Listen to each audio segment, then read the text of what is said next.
So I know. Sorry.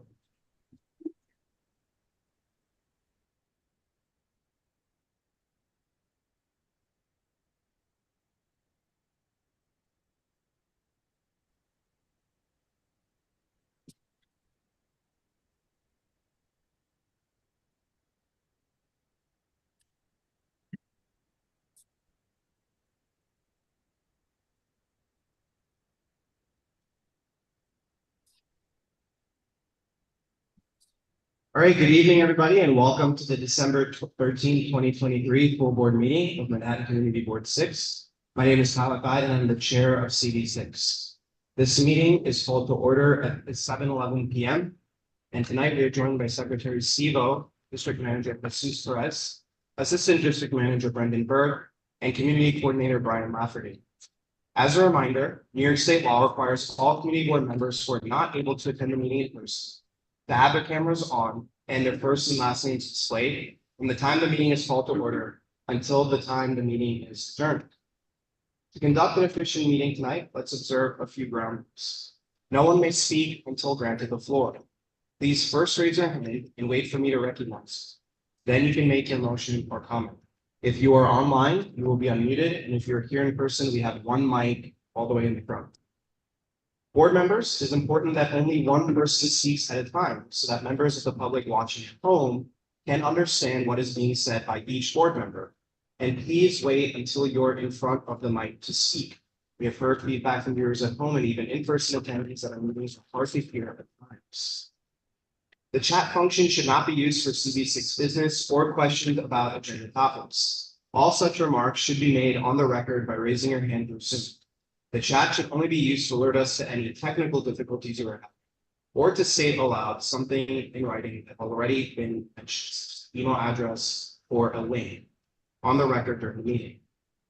To members of the public, if you wish to give remarks during the public session and have not already registered by filling out a form, you can register to speak in the public session on Zoom by using the Q&A feature and posting your name, affiliation, and the specific topic you wish to speak about. If you are here in person and want to speak in the public session, you must fill out our public speaker form, which is near the sign-ins for the CD6 meeting. This must be completed by 7:50 p.m. So the agenda for tonight's meeting was distributed ahead of time by the board office, was posted online, and appears on the screen for you. If there is no objection, we will adopt the agenda as stated. Board members, if you object to adopting the agenda, please raise your hand. Anything wrong?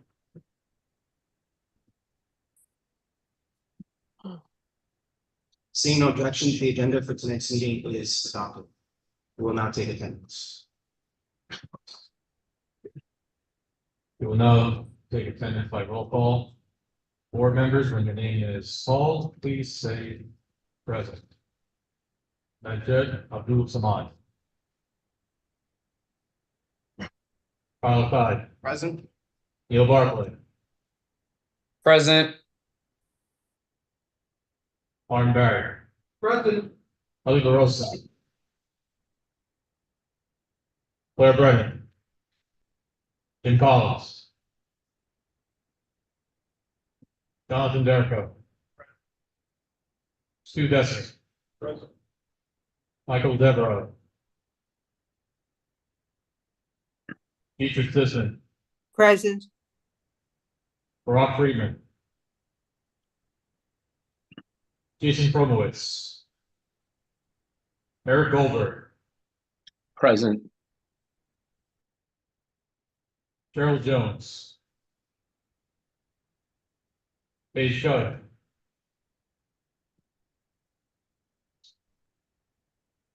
Rupal Kakad.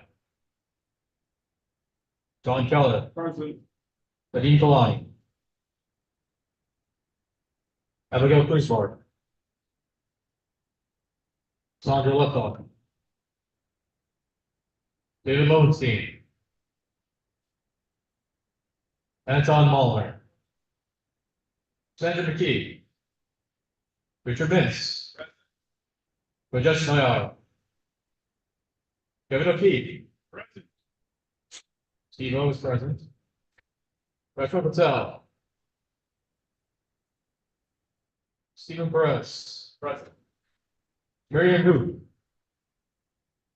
Matt Roberts. Roberto Ruiz Melendez. Present. Larry Shire. Present. Ann Seligman. Sandra Sherrod. Olivia Shredman. Letty Simon. Present. Susan Steinberg. Mark Thompson. Present. Gabriel Kurzo. Ryan Van Beehoven. Eric Weinstein. Matthew Weintraub. Peter Zeige. With 30 in attendance, we are at 4. Great, thank you very much. I have asked all of our elected officials to send over the reports ahead of time so that we can compile them. You can find all the reports that were submitted on the CDC website. The link to the reports is disseminated ahead of time to all board members and to the general public, and for your convenience, can be found in the chat soon for those attending Zoom. Anyone attending the meeting in person can find it by going to our website's page for full board minutes. I will now call on each of the elected officials to have RSVP'd so that they can take questions from CD6 members and the public about their precinct reports. Each elected official will have 1 minute to field questions. If there are no questions, we will move to the next elected official on our list. If an elected official has a time-sensitive matter to report on that didn't make it into the precinct report, they will have 3 minutes to do so. And during this part of the meeting, you will also hear from government agency representatives who have requested to address the board today. So first up, we have Council Member Carlina Rivera.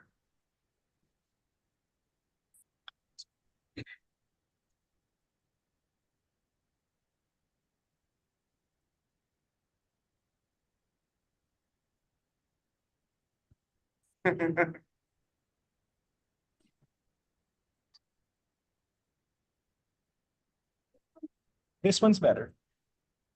No, this one sounds already. Janky, yeah. Bring that up during budget time. Okay,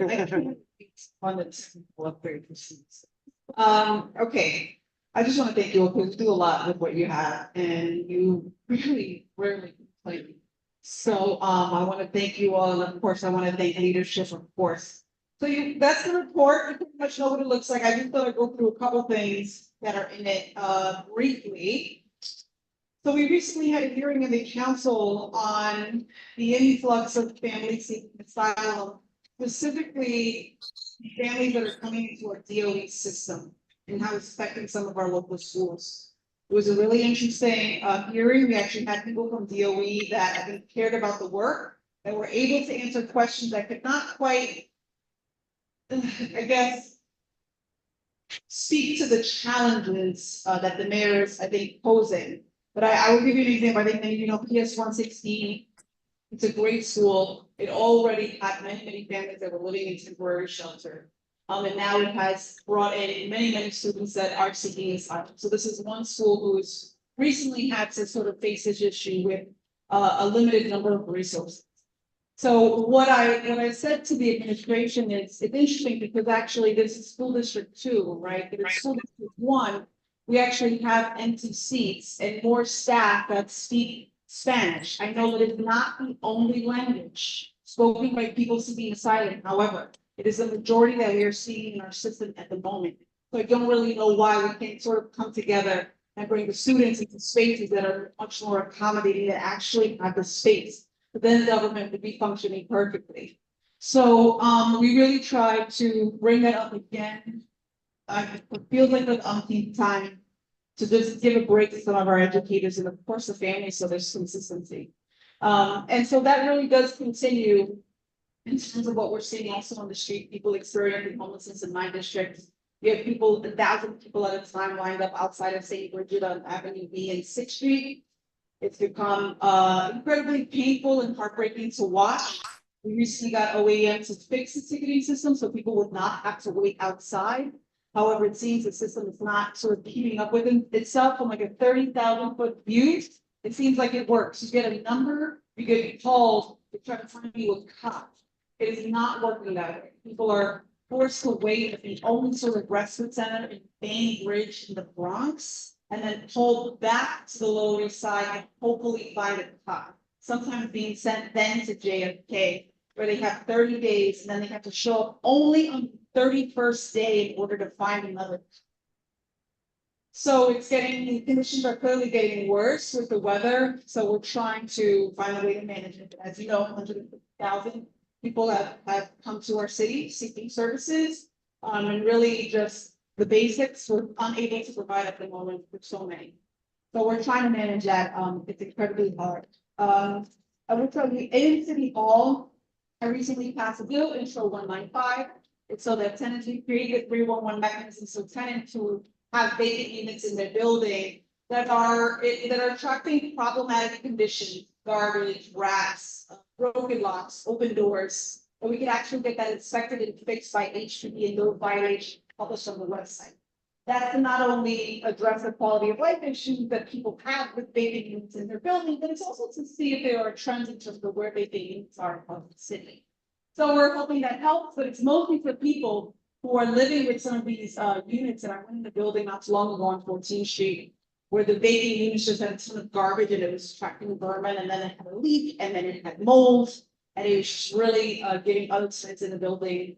Just a lot of issues. And so people not only didn't want to live there, but it also kind of makes you think like you don't want to live in this building. It's not very it's not an inviting community.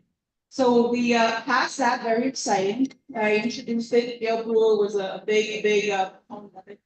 And so it's always nice to have a Gail Brewer aligned with you. And then, she's an institution.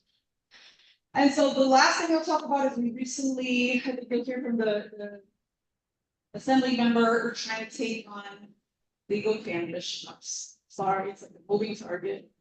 I keep hoping that it'll go away, like the food prep stores, like the dark stores.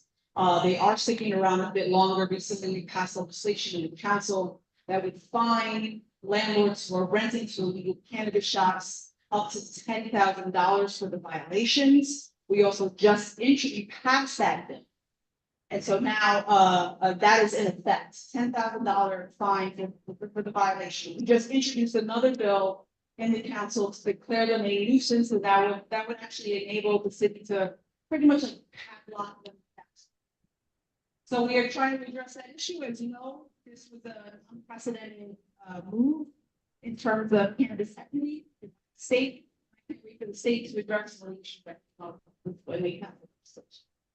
All right, and the last thing I guess I'll just mention is I want to thank everyone for their thoughtful conversation on e-bikes, how we address e-bikes, registration of them, what DOT can and cannot do in terms of management, what NYPD has been unable to do in terms of enforcement, and whether or not current legislation is actually going to address that efficiently.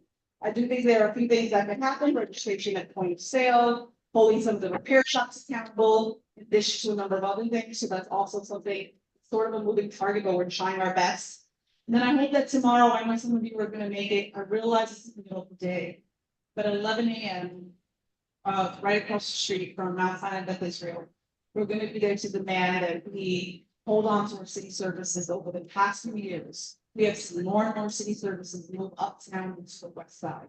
And now with the closure of this hospital, announced maybe a month ago, to close in the next few months, that would leave us with one hospital south of 23rd Street. Just south of 23rd Street, there are approximately 400,000 residents. That's not including people that aren't counted, people that are visiting.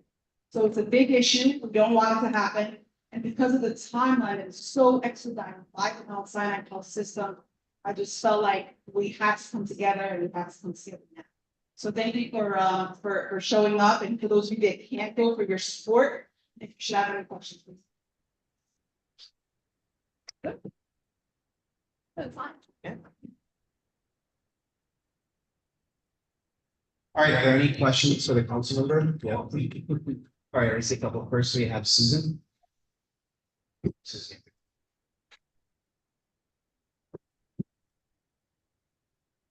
Okay.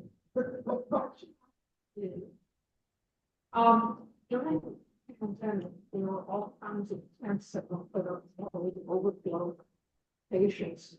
Or why can't this corrupt authority in your own sort of way? I don't know. Everything.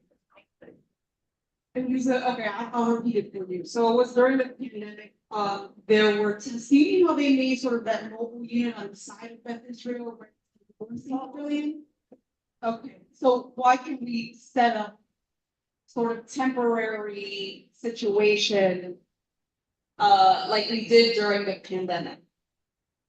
I will tell you that there is some of that happening for those that are seeking asylum, including there's a couple of areas that were quite controversial that just kept making the news. In one of this place called Creedmoor in Queens, another place called Floyd Bennett Field out in Brooklyn.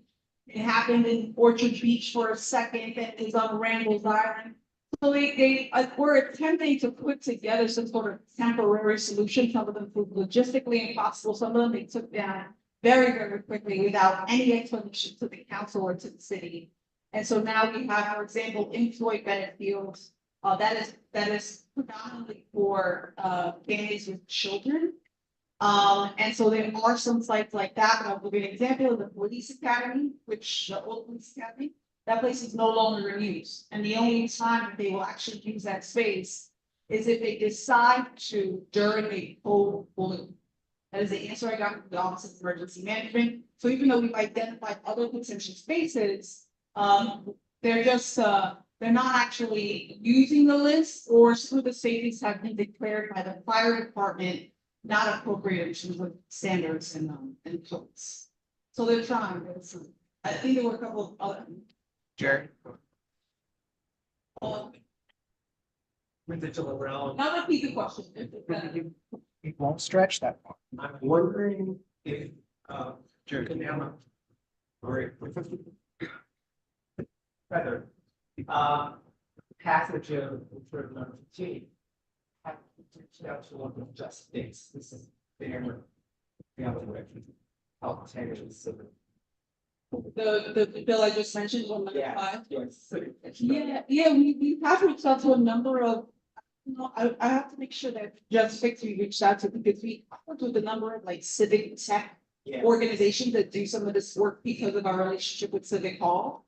But I love the suggestion. It was, why don't we work with like a tech startup to help identify some of these issues that I mentioned in the bill 195 and identify vacancies. I think that's a great suggestion.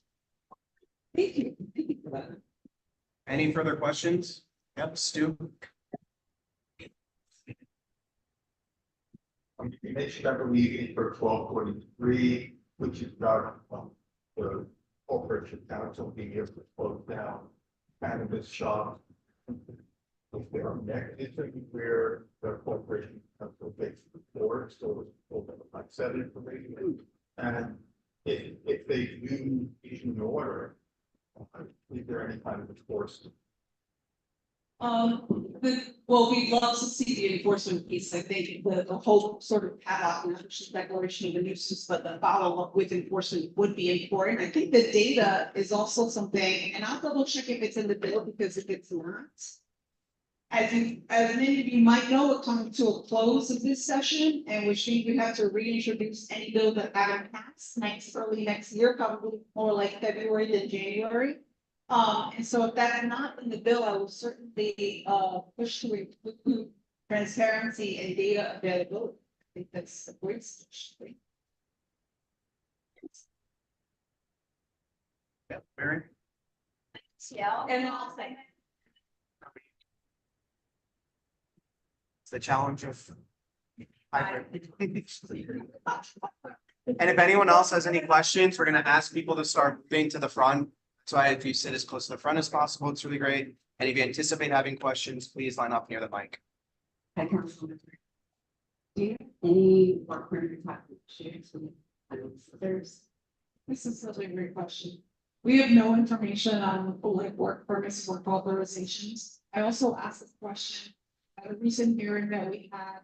As whether they find certain job skills among people seeking asylum in my population. Like, what are some of those job skills that we could potentially match the industry, right?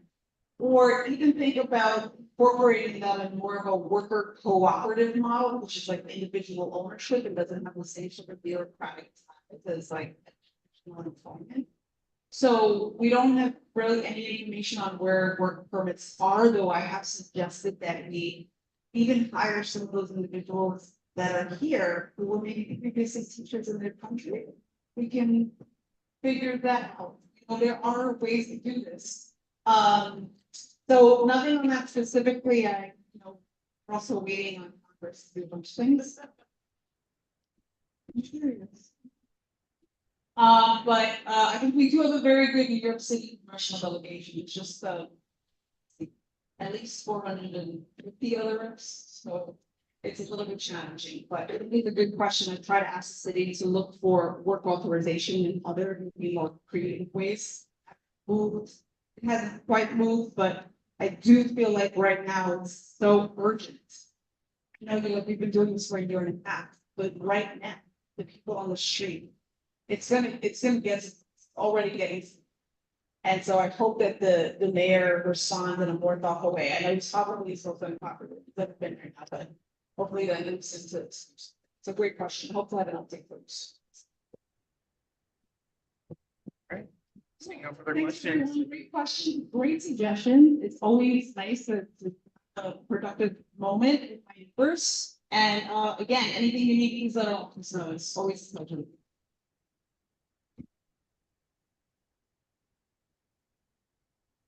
All right, next up, we have Councilmember Powers is online. Thank you. Hi, everyone. Nice to see you. I'm sorry I can't be there in person. I have 7 different events I have to do tonight. And I'm going to keep it very, very short because it is the holiday season. I think Ben from my office is attending as well and has an update to give. But I just wanted to, number one, say happy holidays to everyone and hope you are safe and healthy. And number 2, I wanted to just say a very big thanks to our outgoing chair, Kyle, for all his service. I actually had the opportunity to serve on the board when Kyle started, I believe when he started. And I want to say thank you to him for all his years of service as chair, and of course, before that on the board as well. And I know this is not an easy job. So thank you to him for that. I wanted to just say congratulations and thank you to him. Also, obviously wanted to welcome in the new leadership, folks I've also had the opportunity to serve with and work with. So very excited for that as well, to Sandy and to John and to everyone else. So just wanted to stop in to say hello on a very, very busy evening, but also wish everyone a happy holidays. And I'm sure I will run into you guys at holiday parties and so forth and so on. So thank you everyone for a very successful year, your endless support. And thank you to Kyle and congrats to everyone else. Great, thank you, Councilmember. Are there any questions for Keith's office? Okay, seeing none. Thank you very much, Keith. Bye, guys. Thanks. Next up, we have Assemblymember Epstein. And just for those who are in person, the better view is actually to be on the podium because no one can see here. So we want to come up here.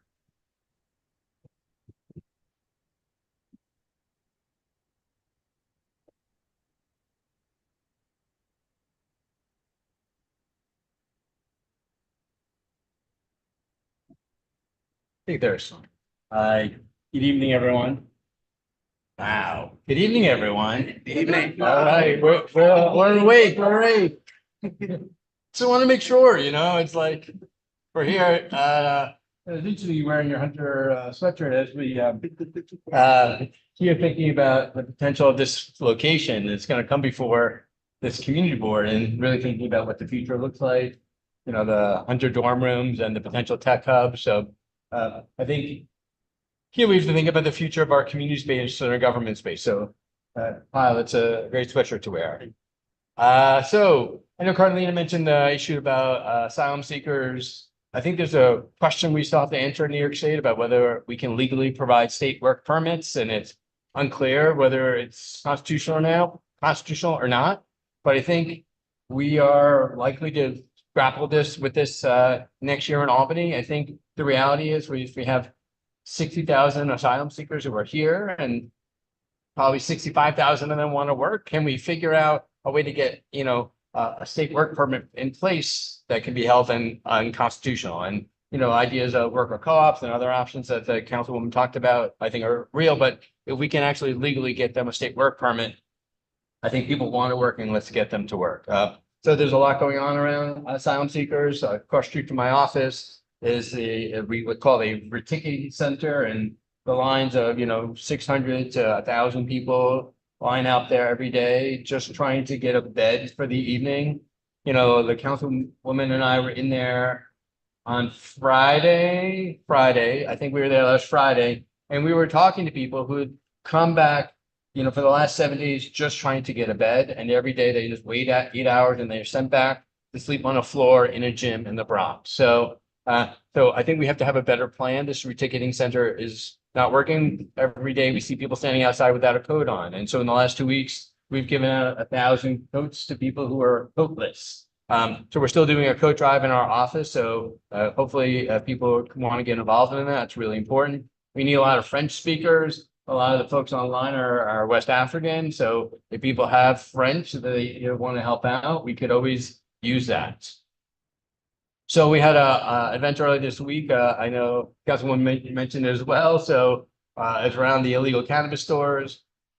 You know, everything we've heard from the state and Office of Cannabis Management is NYPD has the authority to close down all the illegal shops. I know NYPD says they don't have the authority to close down the illegal shops. So there's this conflict, and I think everybody wants to resolve it. So we want all the illegal shops to be closed, right? It hurts the legal market, it hurts what we're trying to do.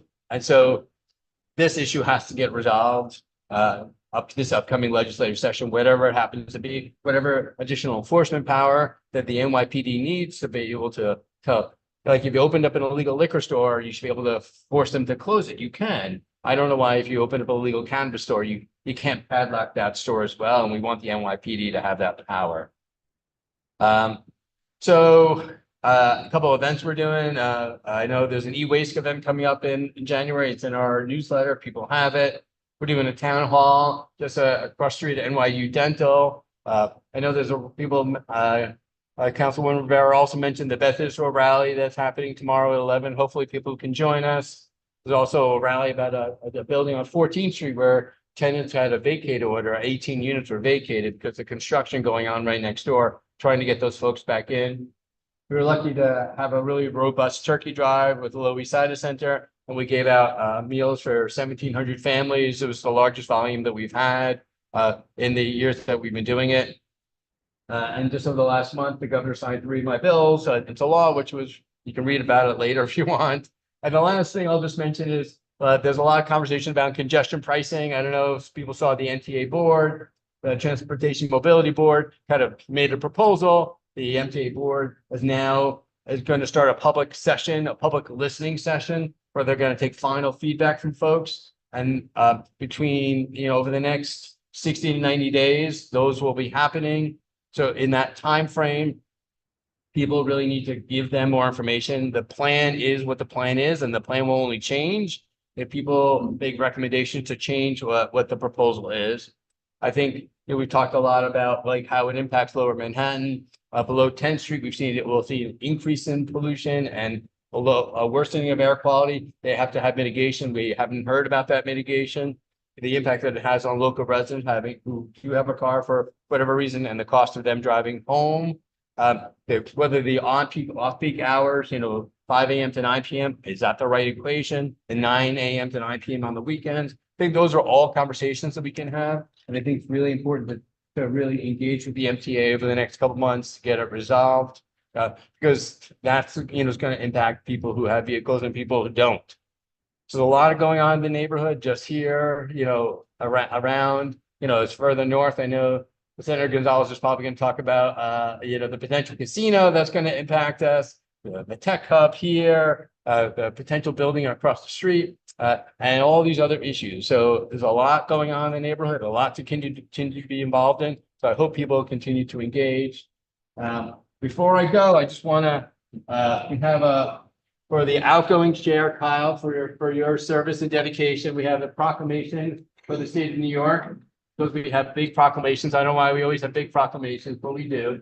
really, Kyle, really, it's, as a former board chair, I know how hard it is and how much time and energy you put into doing this job and doing it well. And you really served our community with distinction over the years. And I think people here, and I know our office really appreciates all your work. This is a recognition to you and honoring you for your dedication and commitment to this community. Thank you. Appreciate it. Thank you.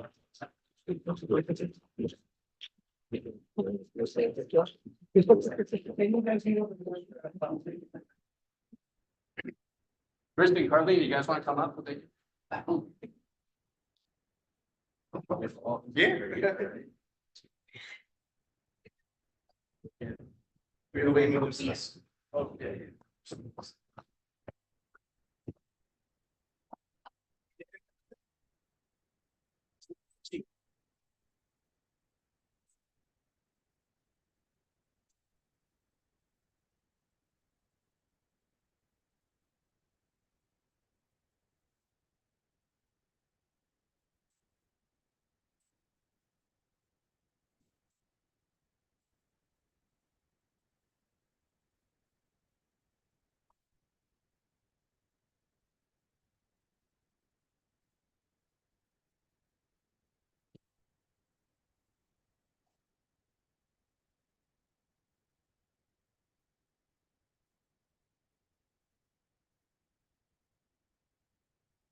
I assume no questions, right? So- Oh, got one. I got one.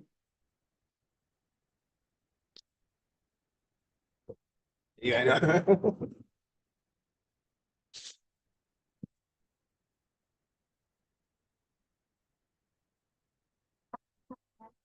Another question about topic that I did not see in any of our reports, which is about this report striking down fields that safety laws. And so you love that, will be able to carry a gun in a church. And the other things is that many of us might not think of building.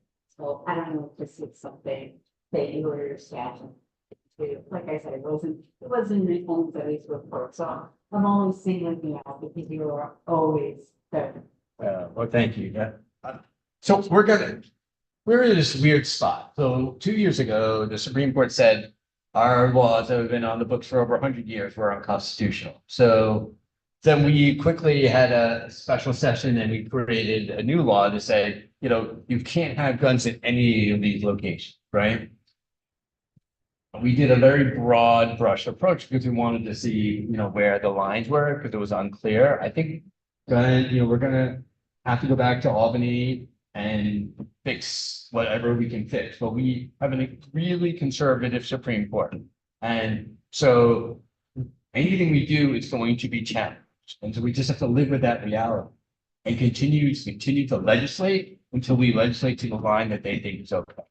And I don't have a good answer, because there really is a good answer. The law we had on the books for 100 years seemed like the right way, and courts have supported that law over the last 100 years, just this Supreme Court did not. And this Supreme Court's going to be with us for a while. So I don't really have a really good path forward on that. This Supreme Court's going to do a lot of things that I think would be horrific. Around medication abortion, they're picking up that case. I mean, I think there's some really horrific things the Supreme Court can do. And we have little power in New York State to do much except continue to repass legislation that will hopefully get us to a line where they can agree. But if they can't we're not going to give up. I know, our colleagues in Albany are going to fight with us every day to ensure we have the strictest gun laws we can have, knowing that there's going to be a problem, as long as it fits constitutional muster, whatever that happens to be in this moment. So I'm not so good at answer. It's not a good answer. It is just the answer, I think. Oh, we got one. There. With the beginning of Ashley Stone. Yeah. Has exposed a problem and maybe exacerbated the problem of drivers who have taken on themselves to obscure their license plates or have phony license plates with no license. And, avoid paying tolls with the introduction. The MTA's, congestion pricing. I imagine there's going to be greater incentive to, the law breaker, essentially. The laws that are on the books, $65 fine, are just woefully inadequate. And, the penalty, where the risk of being caught. Perhaps, the time to look for legislation that not only increases the amount of the toll, like 5, 10 times, or, invokes, encouragement of confiscation of vehicles, sale of vehicles, so that, this scourge will not become, something that gets out of control. So we lose hundreds of millions of dollars every year from people who obscure their plates. So I introduced a bill a couple of years ago to say, in New York City, if you're idling a car or violates the law, idling for 3 minutes or longer, citizens of New York can go ahead and file citizen complaints on idling. So it's like, why don't we just have a bill that says citizens of New York can file complaints around obscuring their license? So that bill I'm trying to get passed next year, but I think the reality is, whatever we do in increasing the fines, if you're obscuring your plate, you're obscuring your plate and you won't be held accountable. But if people like all of us are like, I know that's bogus, they're covering their plate on purpose, and you can get citizens to be able to hold the people who obscure their plates accountable, that's going to be better for enforcement. So I think that my strategy works. I'm not saying we should increase the fines, I hear you, but I think this strategy will really actually force people to stop obscuring their plates, because there'll be thousands of citizen complaints against it. But I'm open to looking at increasing the fines as well, but I think we got to figure out a way to stop hundreds of millions of dollars being deleted out of the system by people who are just violating the law. Just for clarification, are you talking about introducing state legislation? I have state legislation on it. Oh, you do? I do. You don't have to, don't know. I'll look it up. Jason? I would just invite you to explore that solution for riding and traffic laws of the state and having personal public support. That's Great. So maybe we can ask the community board well, Joanna, let's try to get the bill number before the board, and maybe the board can do a resident support of the legislature. That'd be great. And Joanna Sanchez, as people know, who's amazing director of constituent services, who's been coming here for a long time. She's going to be here as well. If you have any questions for her, and I hope everyone enjoys the holidays, and hand it over to Senator Gonzalez, right? All right.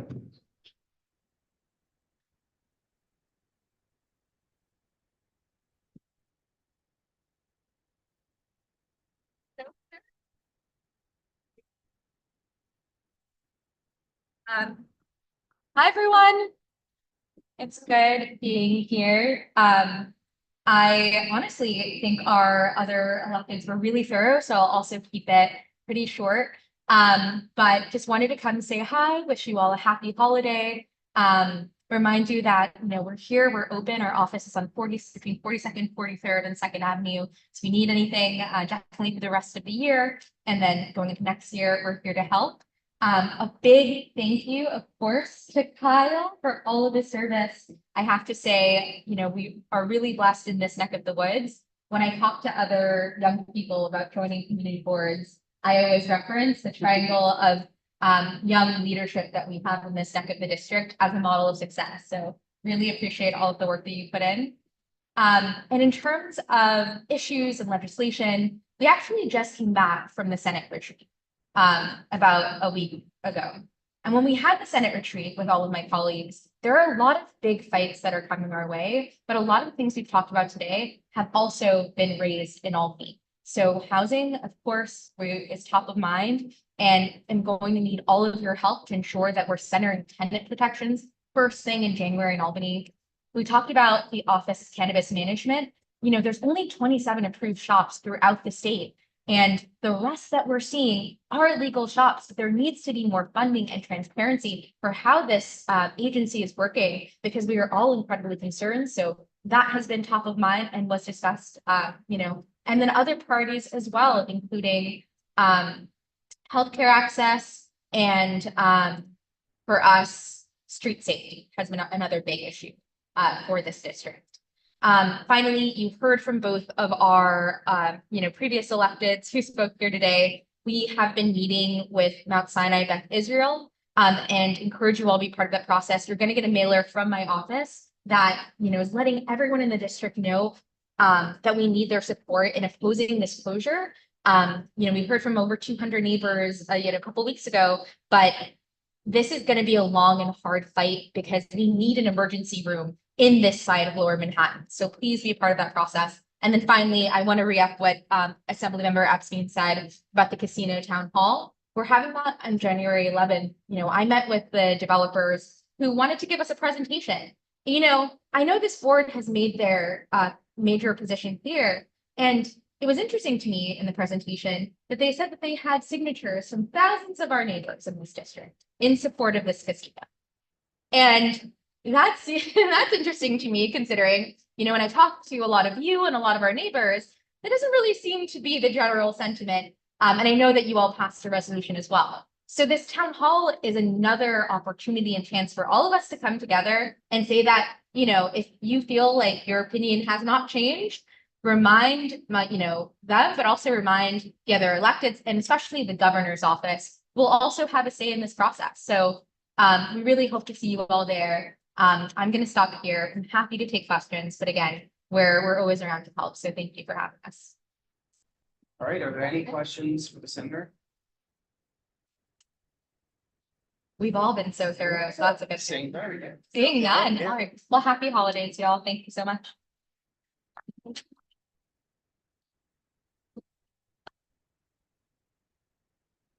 Next up, we have Justin from Senator Kruger's office. Right. Hello, nothing to add to our report. Happy to take any questions. Great. Any questions?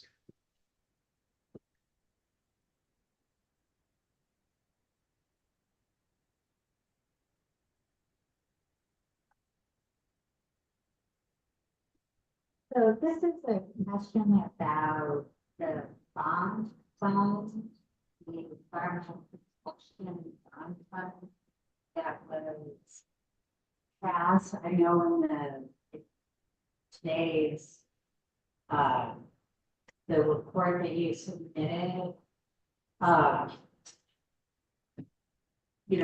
we talk about funding for climate change solutions. And a year ago, the New York voters voted in favor of $1.2 billion bond fund. And I've been spending some time looking at that, and as far as I can tell, no money has been spent. There is no way to invest in that fund.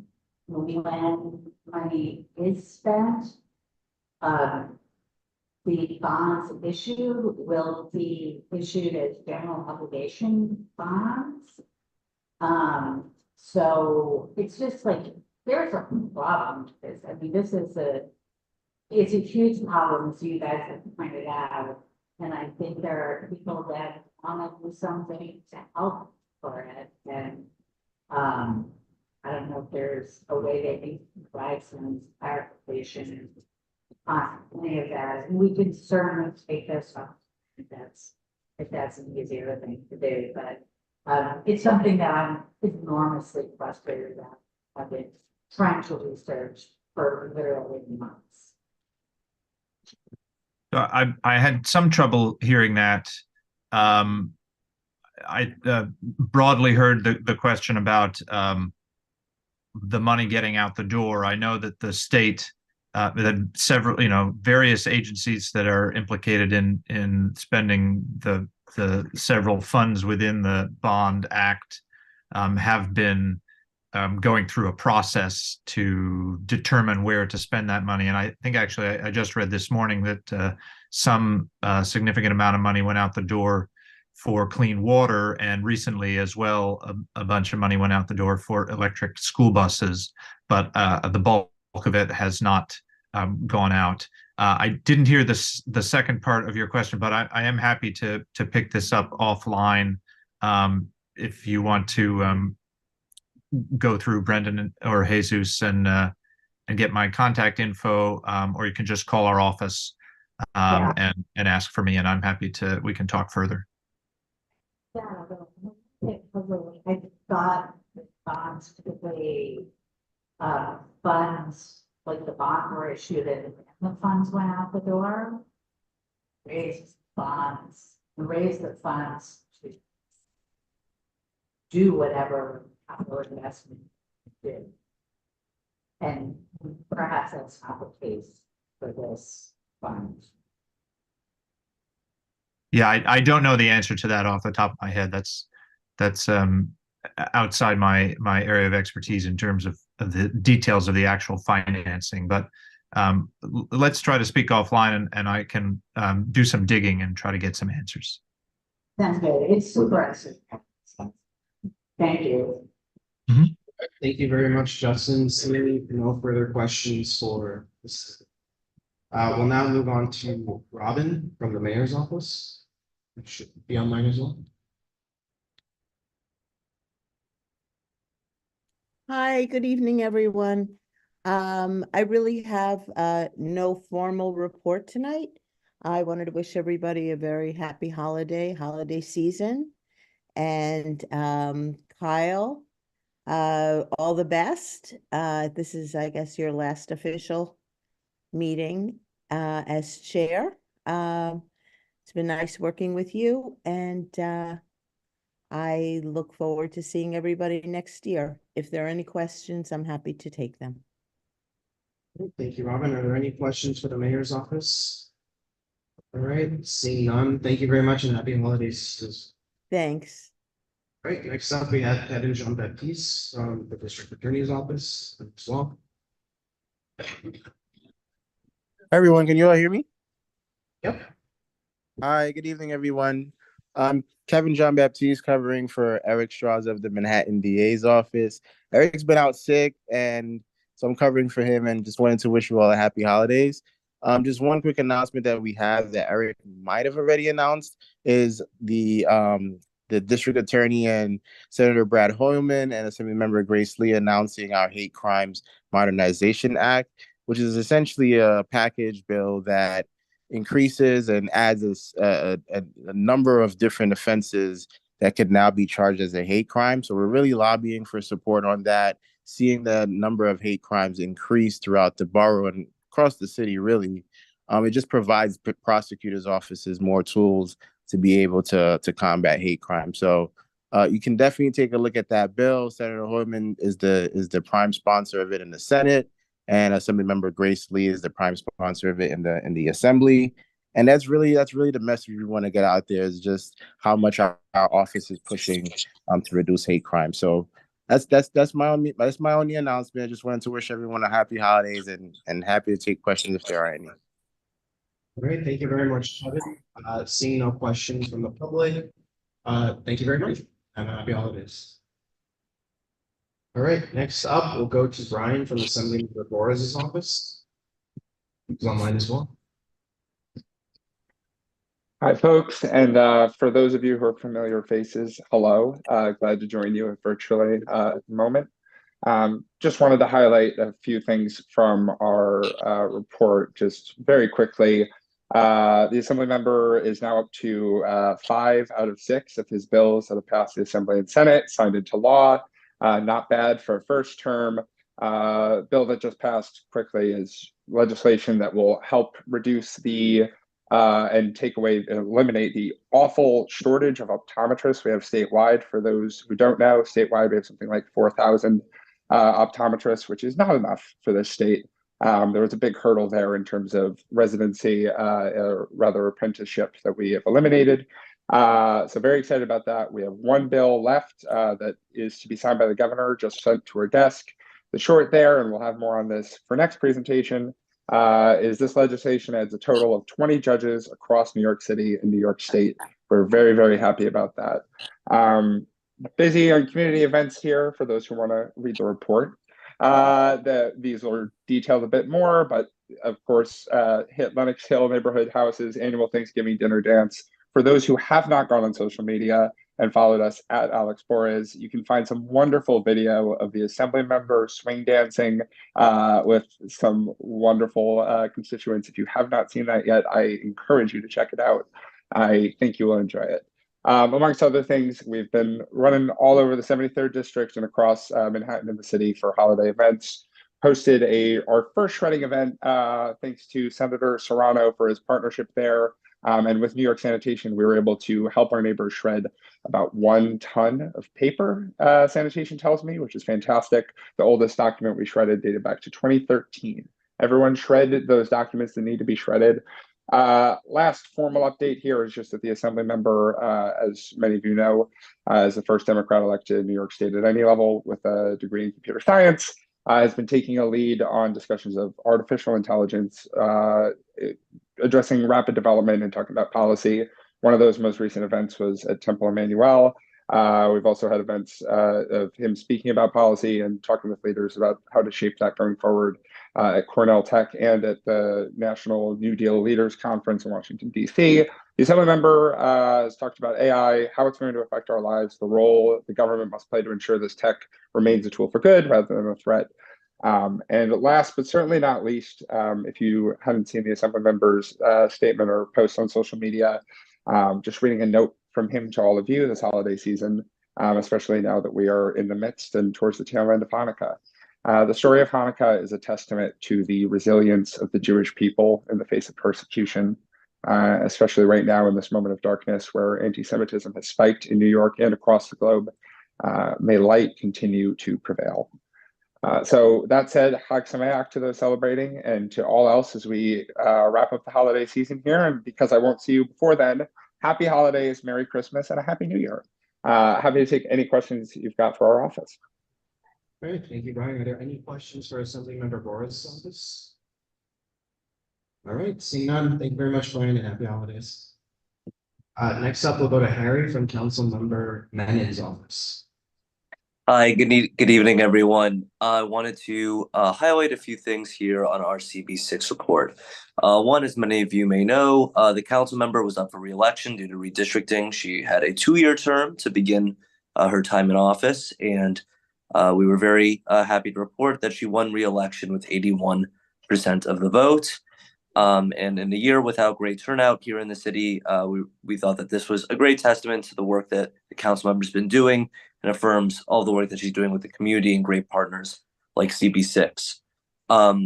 Unfortunately, part of the reason we had this re-election was due to redistricting, and our office is losing almost all except for between 58th and 59th Street of CB6.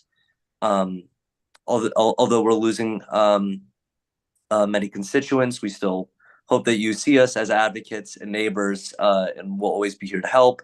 And we'll absolutely come to CB6 as they've been great partners in the past. We've also been speaking with Councilman Keith Power's office to make sure that they're tuned in to all of the issues that we've been working on. I just wanted to highlight a couple other issues that we've been working on. One, Julie just passed 2 bills that were signed by the mayor. One, Intro 845 will reduce fines in up to, I believe, 29 different agencies for small businesses. Not only are we eliminating a lot of fines, but also we'll be giving small businesses the opportunity to cure violations on the first pass instead of just being fined. The other bill that was passed, Intro 1083, moves the Office of Nightlife from the mayor's office to the Department of Small Business Services, which we think will be best suited to help our nightlife establishments thrive and work as community partners here in the city. Lastly, participatory budgeting is well underway. Our online idea submission portal is still up, and if you have any great ideas for capital improvement projects here in Council District 5, please let us know, and we'll make sure to add them as we go to agencies to get cost estimates for all these great participatory budgeting ideas. Thank you so much for being great partners. And Kyle, congratulations on a great job, well done. And I'm happy to answer any questions. Great, thank you very much. Sherry, are there any questions for Councilmember Menace? All right, seeing none, thank you very much, Sherry, and happy holidays. Happy holidays. All right, we'll now go to Tevin from Representative Goldman's office. I believe it was online as well. Thank you, Kyle. I love your format. I will abide by it.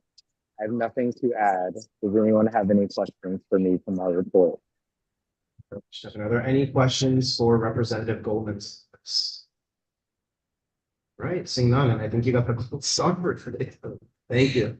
And happy holidays. Thank you so much. Congratulations again. And here, And just want to say happy holidays to everyone from Congressman Goldman's office.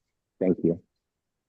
thank you very much. All right, next up, I'm happy to welcome the EDC team to our community board meeting. We'll share a presentation on the various sales process. I'm going to do it during the board president's report. We're going to do it now.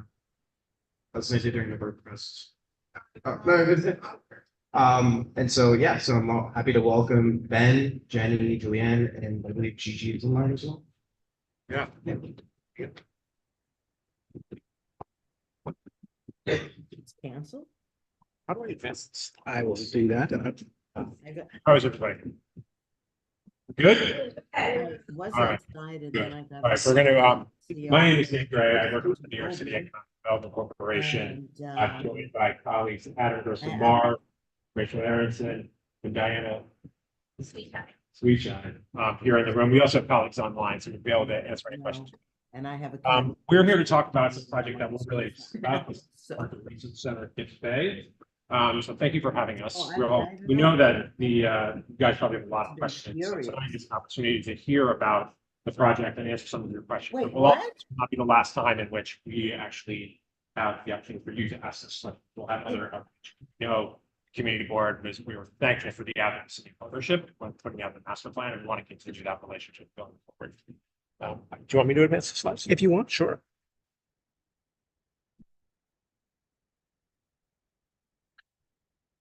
So when we released the master plan in November, we talked about how this is a first of its, and it's a really important to think about that, as this is a place, it's a project that brings together large parts of the economy. It really brings together a first of its kind, education, jobs, life science, all together.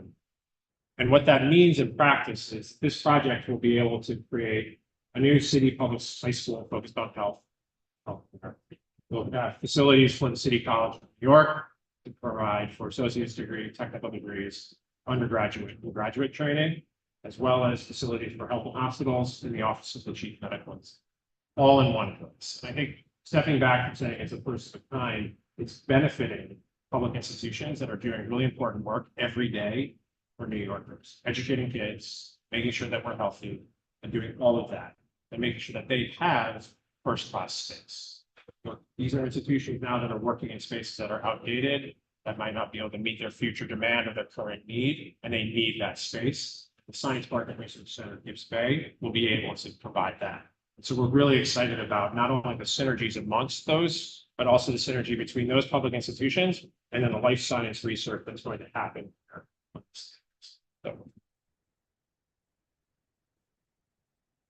So the project is here. It's the Hunter College Brookdale campus from East 25th Street to the former East 26th Street from First Avenue to the FDR. It's transforming that site in this entire block. It's important that we are actually here in this part of the city. I'm sure that all of you know that First Avenue in Gibbs Bay is home to some of the preeminent and premier public education and healthcare institutions in the world, as well as a growing part of the life science economy is happening right here. And it's really important for that industry that they are together, that there is a benefit to having all of those institutions, those scientists, those researchers, the healthcare workers all together in one place. And so we think it's important that if we're investing in that economy, we're investing in this part of the city. So having 5 acres of public land is unique, having it here in this part of Manhattan is unique, and having the opportunity to have those parts of the economy together on one block is really unique. Be able to capitalize on the growth of this industry, which really accelerated. This is also a really unique opportunity to invest in this place, to invest in this lot. So this project not only includes new facilities of world-class systems with public institutions, it includes investment in the public realm. So it includes investment to make the streets, the sidewalks wider, make the streets safer, to reconstruct the pedestrian bridge at the end of this block so that it's accessible. It's currently not ADA accessible. So this project will make that ADA accessible so that we can get New Yorkers from here over to the waterfront safely. It also includes a tie-in to the Bellevue Coastal Resiliency Project, so that this is now, excuse me, not Bellevue, it's Bellevue, Gibbs Bay. So this is resilient. So we want to not only think about how we're investing in the life science industry, the healthcare industry, and education, but how we're investing in this neighborhood, in this place, for the people who live and work here today. It probably goes without saying that this board in this neighborhood knows more about the importance of life science investment in research and healthcare in a post-COVID world, and how we need to continue to invest in this. We want to make sure that the economy and the city are resilient. We also want to invest in education, healthcare, and life science, because the first two are probably the top 5 employers in the city that come writ large. And life science itself is a growing industry. When I think about a life science job, I thought of somebody in a lab coat who got a PhD working on a bench scientist. It turns out for every one of those people that has an advanced degree, there's 3 people who are employed in that industry who have a technical or an associate's degree. So the life science industry is growing, but it's also very accessible to all New Yorkers with all range of skills. It provides good income to support people, and it provides career growth. So the investment that we make into that industry, into life science, we're going to employ people at a range of occupations and put them on a career path for good wage.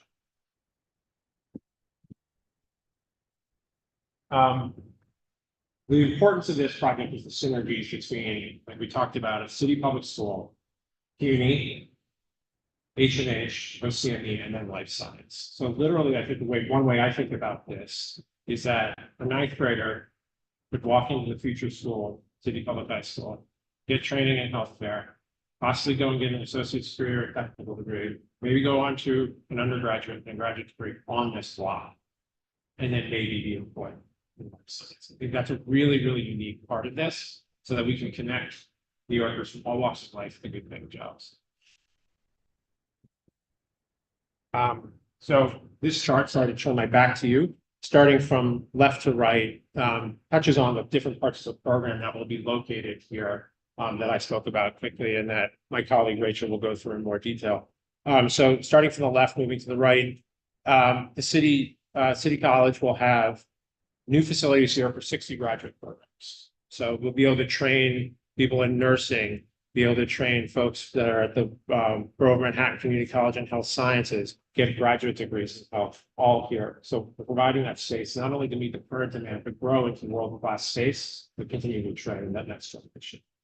There's the City Public School focused on science and health professions with really that important part of the career connection. When we say a pipeline, I think that's a really fancy way of saying we want to be able to train kids so that they can get jobs and be able to do it all here.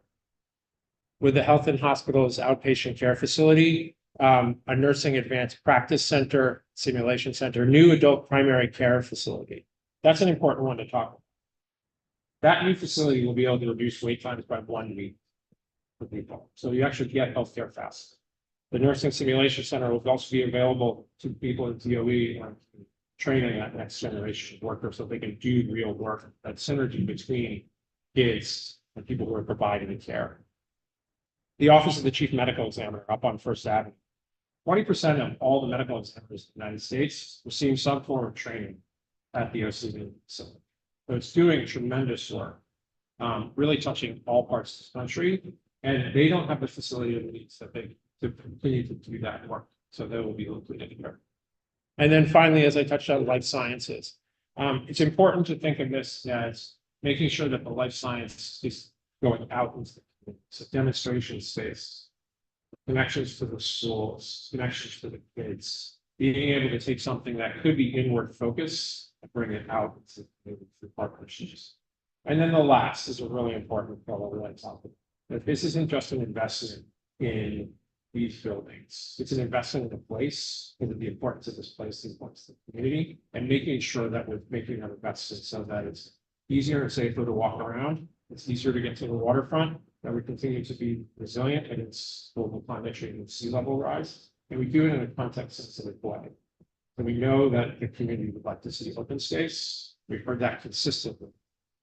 So we're investing in this place for public realm improvements, so that are roughly 1 acre. That's roughly the size of the park. It'll be a publicly accessible plaza that will be on the site, so directly across the street from Aspen.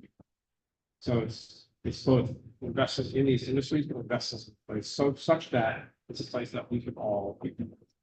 So with that, I'm going to turn it over to Rachel to give you more details about how the site actually works.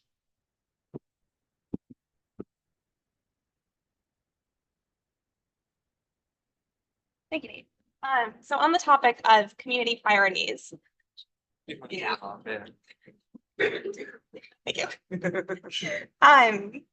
As we were discussing, community priorities is really a through line throughout this entire project.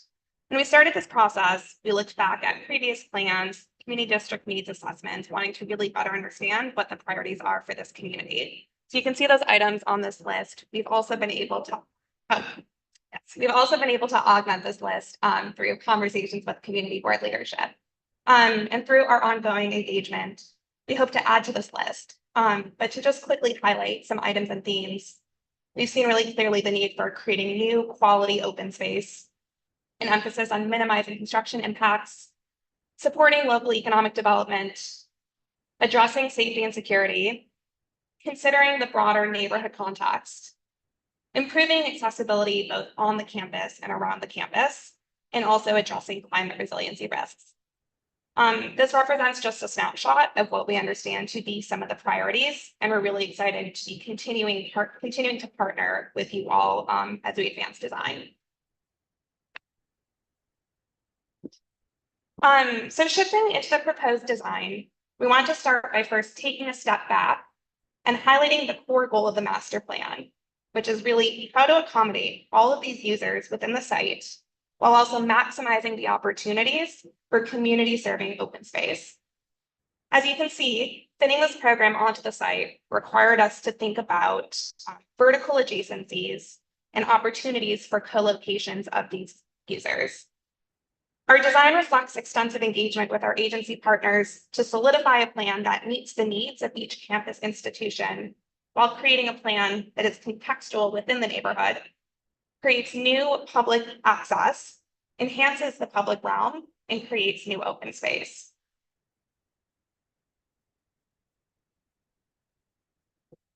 Before we show the conceptual design, we wanted to anchor in what the campus looks like today. So with roughly 3 buildings surrounding a central space that is currently not accessible to the public. And this is what it could look like in the future. You'll notice that the buildings follow the same general layout of what exists today, just with greater optimization of the space, with a core principle of making the block more publicly accessible. On the eastern portion of the campus, we have the educational uses with a vertically stacked CUNY campus and an adjacent footprint for the high school with a lower floor plate to make it easier for students to access those different floors and student travel time, also maximizing access to light and air. On the western portion, we have our life sciences and public health uses with 2 life sciences buildings that have public facing uses in the podium, with H&H located along First Avenue to provide easy connection to the existing Bellevue campus, and OCME uses tucked into the mid-block building to provide more privacy to those sensitive uses. Co-location of these uses will create programmatic opportunities between all of these campus institutions.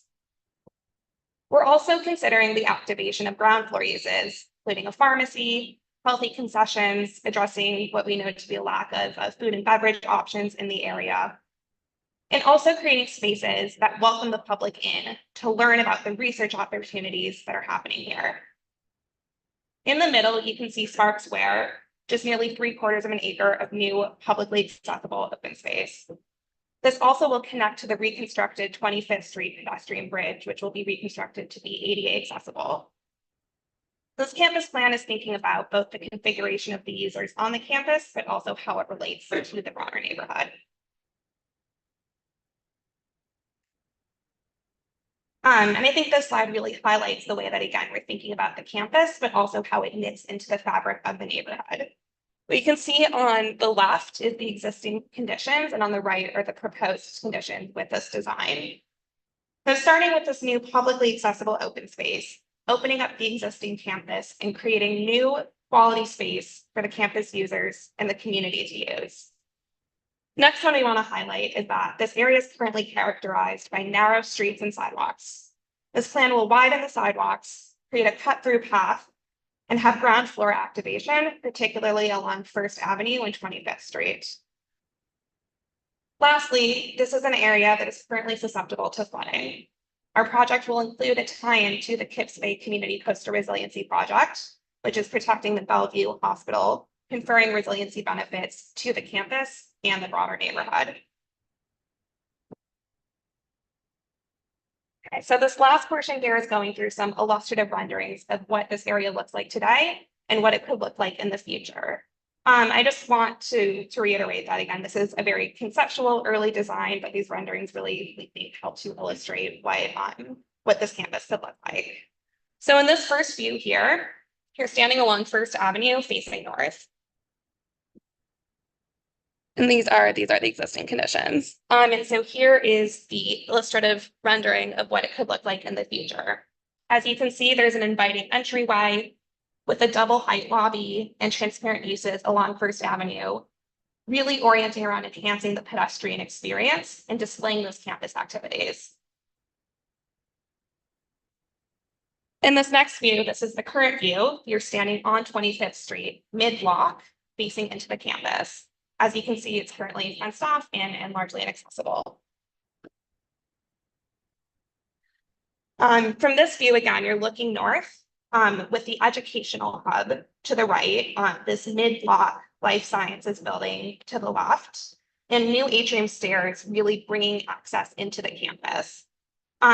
What you just sort of just out of screen to the right is that pedestrian bridge, which will land you onto the campus, incorporating into that atrium stairway. And lastly, here again is just the current view of standing on the campus facing the entryway into the Brookdale campus. And this is what this could look like in the future. In this rendering, we're highlighting the Spark Square, the central open space, and the creation of this quality, accessible open space. We see this as a really exciting opportunity to support commingling of users, providing ample seating area, landscaping, and just creating a really wonderful condition and new quality open space for the community. Lastly, this is a zoomed out view looking at the Spark campus within the context of the overall New York City skyline in this area. The piece I want to highlight here is that the buildings are configured to be cascading downwards towards the waterfront and really sort of highlighting the contextual nature of this development within the broader New York City skyline. Okay. So shifting a bit to talk about next steps. We're really pleased to release the master plan just last month with both the mayor and the state. And we're happy to send a link to that document. The document sets forth the vision and implementation approach for the project. At the same time that we released the master plan document, EDC released a request for proposals to advance design for the first phase, which includes permanent facilities for CUNY and New York City Public Schools, in addition to the community infrastructure, which would be Spark Square, the Ped Bridge, and the resiliency. We're really excited to be moving that forward, while the remainder of the project, these two life science buildings and the public programming, will be developed in the future following a competitive procurement to secure a life science developer in 2025. As we mentioned also in the announcement, we're kicking off community engagement alongside environmental review. This includes the formation of the community task force, co-chaired by Councilmember Powers and Community Board 6. We're really excited for this continued partnership. Again, after today's meeting, we'll be going to the land use committee early next year, and again, really seeing this as starting the conversation with you all. We also announced the formation of a workforce task force that will be co-chaired by EDC and the Mayor's Office for Talent and Workforce. This will be accompanied by a broader public engagement through an open house early next year. As a part of our environmental analysis, we'll be holding a public scoping hearing of the draft scope of work in early 2024, followed by certifying into ULURP, which we anticipate to happen in summer of 2024. And again, just noting that in addition to these engagement milestones and environmental review milestones, these processes will really be ongoing throughout. With that, I will pass it over to the rest of the team for Q&A. All right, so we'll open it up to Q&A right now. I do want to give a disclaimer. This isn't a committee meeting. This is a conceptual plan that they've introduced to us. So please keep your questions general and concise. This will obviously go to the land use committee, and you'll maintain obviously relationships with the PC as well. So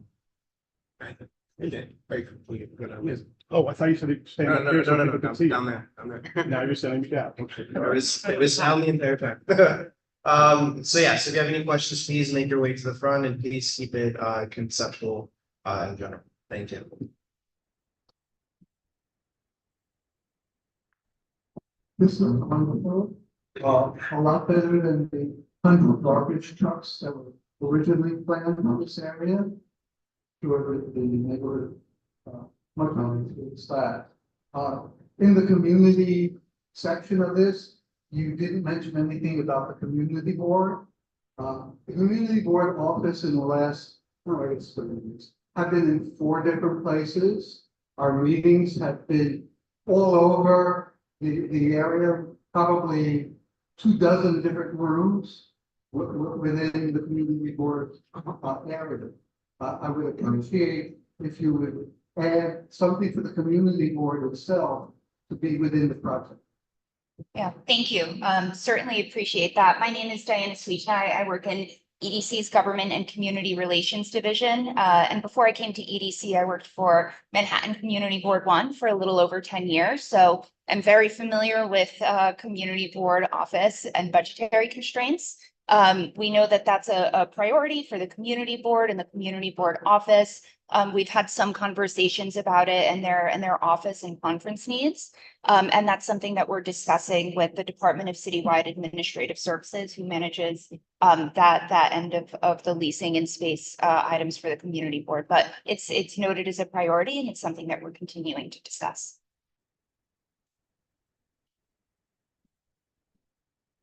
Watch the Kyle wearing his 100 college sweatshirt.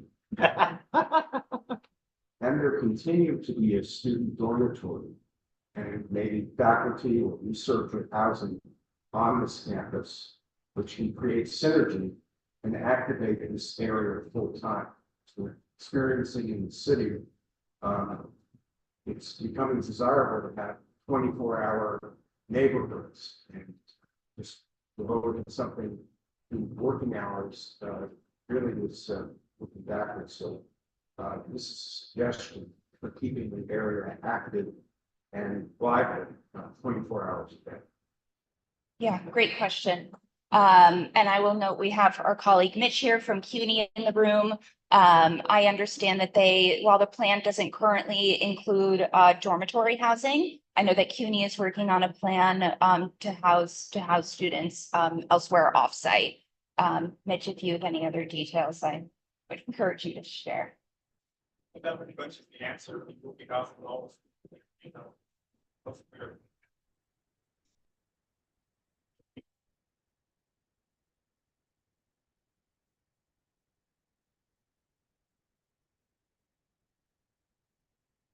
Yeah, and for those who couldn't hear, who may be online, Mitch said that, yes, that's the plan. They're currently looking at other opportunities to house students elsewhere offsite. There are ongoing conversations with dormitory developers, et cetera. Hi, my name is Adam T. Thank you for touching on green space. By the way, some of the great benefits coming, including the jobs, but there is community concern about the Bellevue Garden, which is existing in the Bellevue Sobriety Garden. This is a quick invitation. I am co-hosting with the steward of the Bellevue South Sobriety Garden. I'll look at both of those spaces because we're concerned that tall buildings would block the sunlight. They really do depend on the sunlight in the south for those plants to grow and grow. So we're having the Land Use and Waterfront Committee and the Environment Parks Committee involved in hosting both of the both space with Bellevue. Well, I just hope that either of you can come or keep that in mind. I realize that we are pretty stage now, but please, we want to make sure something like this, please. New.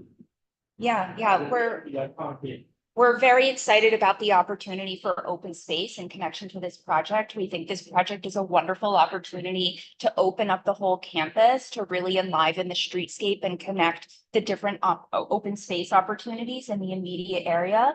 And as it relates to shadows, I'll note, which is on the slide here, we're going to be undergoing environmental review very soon. That's going to take a very critical analysis on the shadows for the whole project. And I'll also note that as part of this ongoing process, we're here tonight to give an overview on the project, but obviously there's a lot to cover in great detail. We're planning on coming back to the Land Use Committee specifically with a much more in-depth presentation. There will be more opportunity for Q&A and discussion. Open space and shadows is an issue that we're well aware of. But just want to note that there will be lots of opportunities to engage as part of our us coming back to the community board. We have community task force that CB6 will be co-chairing, and we're also planning a wider public open house coming up. So duly noted, there's an analysis coming up and many other opportunities to engage. Thank you and good luck. I believe we have someone online. Yes, Eric.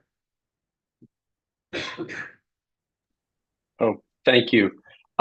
Just a quick question or conceptually, as you're thinking about bringing the space together and really opening up to open space, and you talked about knitting it into the fabric of the community, please consider how you connect this project to Astor Levy. And I'm speaking specifically about 25th Street. 25th Street is a rarely used street, but when it's used very dangerously with cars flying off of the FDR Drive with almost no traffic calming measures in place. It would be wonderful if 25th Street was considered as part of this project and a way to connect to Astor Levy and really pedestrianize this entire area and give that full space back to the community. I think if you're looking to knit this into the community, the best way to do it is to think about 25th Street as part of the project. I realize that might not be part of your jurisdiction right now, but I ask you and urge you to really think about how to bring 25th Street into this project and connect it explicitly to Astor Levy. Yeah, thank you. And great point. Like I said, the project, really a huge component of the project is how the open space interfaces with the surrounding community. A big part of that is the connections. We have the new fully accessible pedestrian bridge coming in, how the campus intersects with Astor Levy. In conversations that we have to date, we know that there is a concern and ongoing conversation about the traffic impacts and making sure that those are mitigated so that people can safely access and enjoy these open spaces. So point well taken. Thank you. And then one more from Jason. With regard to the public plaza, an issue that comes up in this board often is lack of access to public restrooms. That's particularly hard to think about creating a public access to restrooms. Yeah. That's a huge public pressing need right now. I can't comment offhand on the inclusion of public restrooms, but heartily agree and happy to come back on that.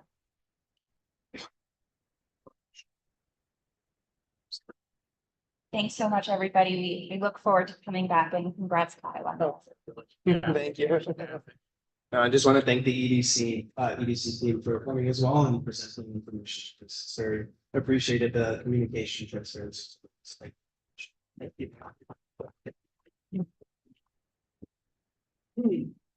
All right, we'll now move on to the public session. Jesus, has anyone signed up to speak in the public session?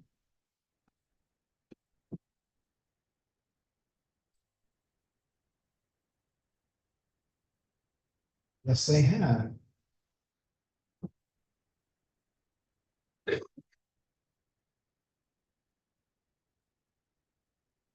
We have Nina Au, a resident of Community District 6, who wishes to speak to the board on issues relating to the intersection at 23rd Street and the FER Drive. Ms. Au. Oh, you're here. Over about 2 or 3 weeks ago, I called the office, and I spoke to Secretary about this issue.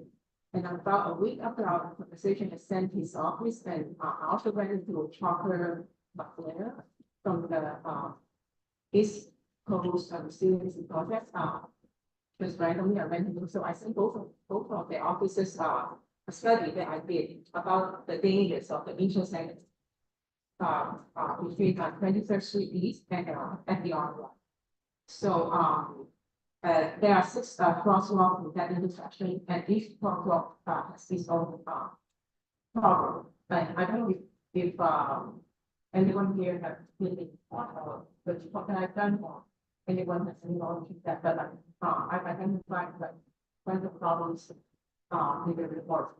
And so there are 2 schools that this intersection is affected by. One is UNIS and one is Hampton School. And just UNIS, we're talking about 1,500 students go to that school, plus 50 international and also residents of Burnside, plus any local residents who would use that intersection. So among the problems, okay, so Patrick's office has mentioned that the DOT has done the City. And I really try to follow up with people, what are the problems that were identified, and is there any timeline on fixes that is going to happen? And he didn't provide this information, which is something that I actually want to know what has been discovered in that study. But based on what I have submitted so far, I realized that problems that are easy fixes, in fact, problems that are more fundamental design problem, intersections, or things that just need more thought, because the project is still going on, or we're talking about anticipate projects now. Easy fixes, I mean, there's just a whole lot of problems. I don't think we can go through it now, but easy fixes, for example, would be saving the signals properly, maybe paving the smoothing up the crosswalks, and also making sure that the markings on the ground is clear, because now we have markings like crosswalks that from before construction and crosswalks that were new, and curves that are not very clearly marked. These are probably easier fixes, and I would say low hanging fruits that I hope to see like happen within weeks or like more than 1 month. More serious fixes, I feel like we really needed someone someone who's an expert to study the intersection properly and look at how to actually use the intersection to really bring some more safety to the whole intersection. UNIS already, just after school start, when the construction workers are gone, we already have a student whose foot was run over and he was on practice for a few weeks. And I really don't want to see, we don't want, our parents are very concerned about this, they didn't make it today, but we really don't want to see many more of these things happen. I could help collect statistics on what the student, what harm students actually get hurt, or more parents to bring their cases to the offices. But the fire, the PDF is what I've done so far to show that this is a really problematic intersection. I really hope to see some real immediate changes to that. All right, thank you very much. And we'll follow up with you after sending it to the right committee, and then following up this. Anyone else? That concludes the speakers list tonight. Thank you, Jesus. The minutes from the October 11th full board meeting were distributed to board members by the board office. If there is no objection, we will adopt the minutes as drafted. Board members, if you object to adopting the minutes, please raise your. Yep, Aaron? Yes, did you get the edits? All right, edits for. Yeah. Any other issues? None? All right, seeing no further objections, the minutes from the October 11th full board meeting are adopted. It will soon be available on the CD6 website. All right, now for the chair's report. Yeah. All right, some exciting news. Just want to give you a little bit of background. So on my first day as chair about 3 years ago, I reached out to our agencies about an issue that we have long advocated for, which is waterfront access. So I want to give special thanks and credit to Jesus's uncanny ability to find needles in haystacks. We were able to find archive documentation to support us in our endeavor. And over the last 3 years, Jesus and I have tirelessly advocated with numerous city agencies and their commissioners, as well as our electeds, to increase access to our waterfronts. And this is included in numerous meetings over the years, approvals. We even got divers to be sent down to check the structural the structural feasibility of it. And worked with the intergovernmental committee presentations and on votes to move this along. So Jesus and I were embargoed for sharing this for several months now, but I am happy to share with you that what was once thought as impossible has finally come to fruition. So the 11,000 square feet that has been home to an elevated parking garage on East 34th Street has officially been returned to the public after decades of private use. So I want to thank my partner in this work, Jesus, again for his tireless work, as well as our agency colleagues at Parks especially and EDC. They were the primary partners on this. And special thanks especially to Council Member Powers, whose funding really made this a possibility, obviously, money talks, as well as to our friends at NYU Langone, and of course the mayor's office as well. This was actually not possible without the sign off from Deputy Mayor Wright. So we're very especially thankful to her as well. Don't need to go into detail about this as well, since we just heard from them, but about the Spark site, I attended a press conference last month with the chair-elect, as well as our district manager, where the mayor announced a major request of ours from the last year when this was first announced, which was to have a community task force to relay our concerns, many of which we have talked about many times and we heard today as well, particularly housing, particularly pedestrianizing the 25th Street and making that connected to Pastor Levy, but also space. For community boards and for the public to use as well. So we're very happy that they have created that task force and that we are co-chairing them with Councilmember Powers. So that'll give us a lot of opportunity to be involved in this over the next decade. Upcoming as well, we'll hear a little bit about this later, but there is a casino text amendment that's coming up that we have to vote on. That was something that was originally part of the City of Yes programming, but they pulled it out. Casinos cannot be built in the city unless this text amendment gets passed. So the boards that have casino proposals in them, and had we were 4 or 5 and ours, of course, as well. We convened over the last week to discuss our approach to this text amendment. Not only is it consistent, obviously, with our resolution that we put out, but there are a lot of issues about how this text amendment removes the public review process. We call it surfing the ULURP. So we're very concerned about that as well. So I will be bringing that to Borough Board as well and coordinating with the other community board chairs and beyond the borough as well to get their support on this as well, because this will come to a vote. A reminder about Mount Sinai Beth Israel. Obviously, our board doesn't have an official position on this, even though many of us have very personal opinions about this. We are coordinating with Community Board 3 to create a cross-board task force that we can study this and be more sort of unified in our addressing of this problem. We heard many of the concerns earlier today, so hopefully, that's something we can set up and pass on to the next chair as well, where we can really have this. And MSBI is supposed to show up for our health committee next month. I do want to do some logistic stuff at the end of this, which is a reminder of how we actually have to register for our full board meetings as well as our committee meetings as well. You do need to fill out that link that the board office sends out to give us a sense of who is actually going to be in the room. We need to have in-person quorums. We barely made it today. and tonight. And this is important because the virtual option actually doesn't get triggered unless we have an in-person forum. And also counting towards former people who have disabilities and things like that. But it is very important that we meet in person. So please respond to those lists and please also follow the proper process, which is what is actually disability and what is actually an extenuating circumstance. Because we've seen at the committee level as well as full board barely making quorums, as well as people not understanding what is actually extenuating or a disability and things like that. So please keep that in mind. And any questions, please feel free to reach out to the board. And then last but not least, as part of the optional socials, in-person socials, the next one will be on January 19th. And we'll hear more about that in the new year from the new chair. But keep that date circled in and it'll be at Tudor City and it'll be our annual sort of holiday get together. So with that, thank you.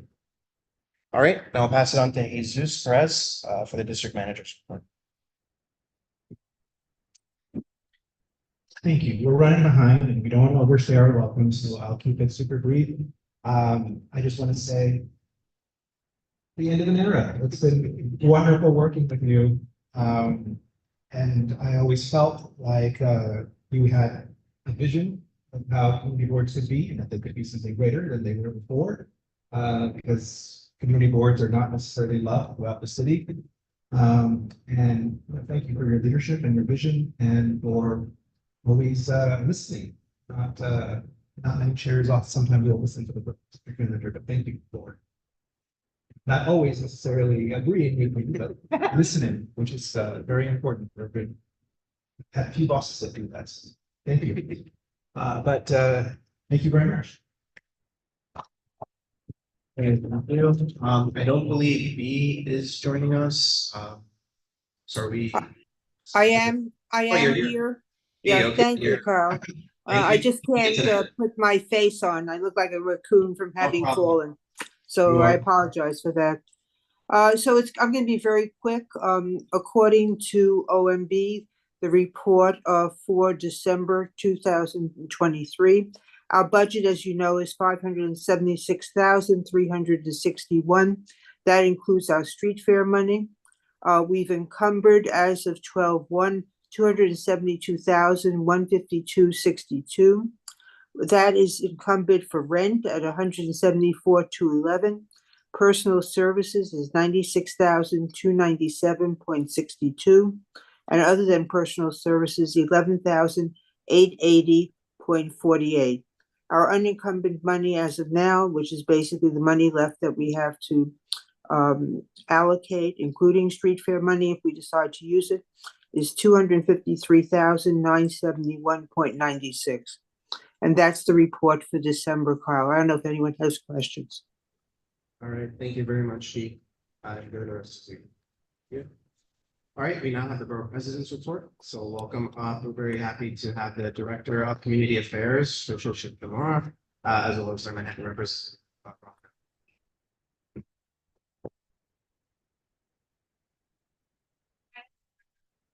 You can come up here. Up here.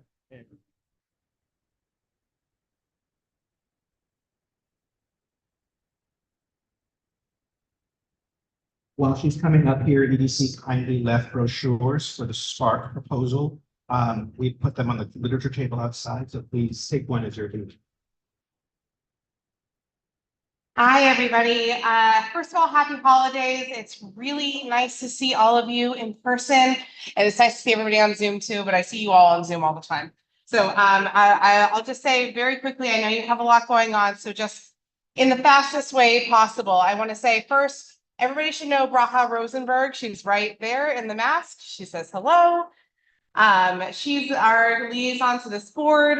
And you will see her most frequently, but sometimes you see me because of all the things that you all do in connection with our office. So just please know Braha. Second of all, I want to talk to you about what's happening tomorrow. You all know this, but we are all able to be on hybrid because of something called open meetings law. The hybrid ability to be hybrid only goes until July of 2024. And in January of 2024, which is just a couple weeks away, The Committee on Open Government, which is a state entity, is going to issue a report to the state legislature on what should happen in the future after July comes and this whole hybrid world sunsets. They're going to tell you what they think worked. They're going to say what didn't work. And before they issue that report, we wanted to make sure that we had an opportunity to get feedback and to give feedback to our state partners who are really dealing with this and building the legislation.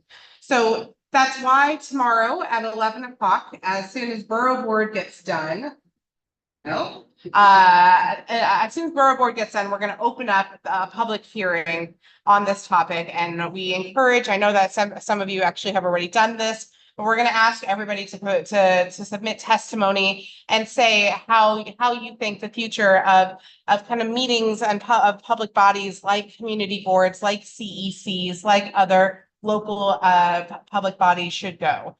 This board in particular has really had my heart when it comes to this topic. I know that you all have tirelessly advocated for accessibility. I know the position you've all taken on the ability to go virtual when a board deems to. I share those positions, and I really hope that you would come out and really advocate for that. But not just, whether or not do we go virtual, do we go hybrid, but I know that this board is going to take the same nuanced position that you have in the past, where you talk about the financial barriers to actually running hybrid meetings effectively, and what it means to really give community boards the supports that they need to run meetings that are accessible and open, and what community engagement should mean, especially with new technologies out there. So I hope that you would come out tomorrow and provide testimony. If you cannot, because you're at the Mount Sinai Beth Israel event, or because it's the last day of Hanukkah, or because of any of the other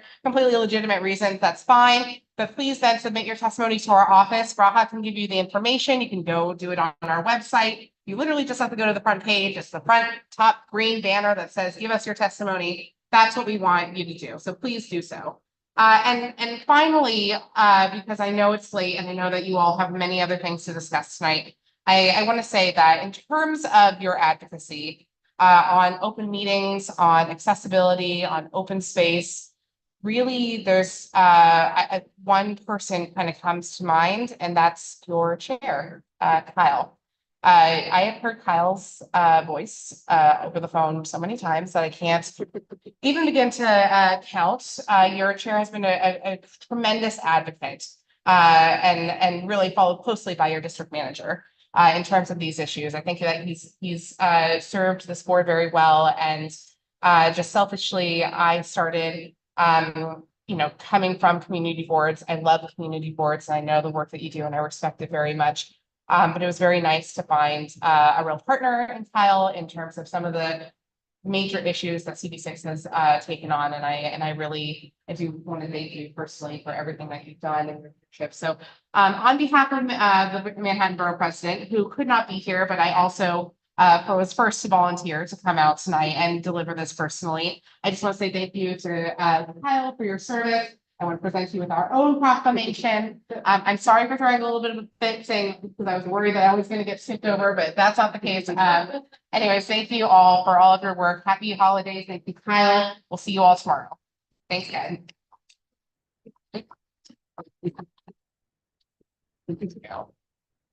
It's heavy. Well, yeah, because it's not like they're dealing with New York State here.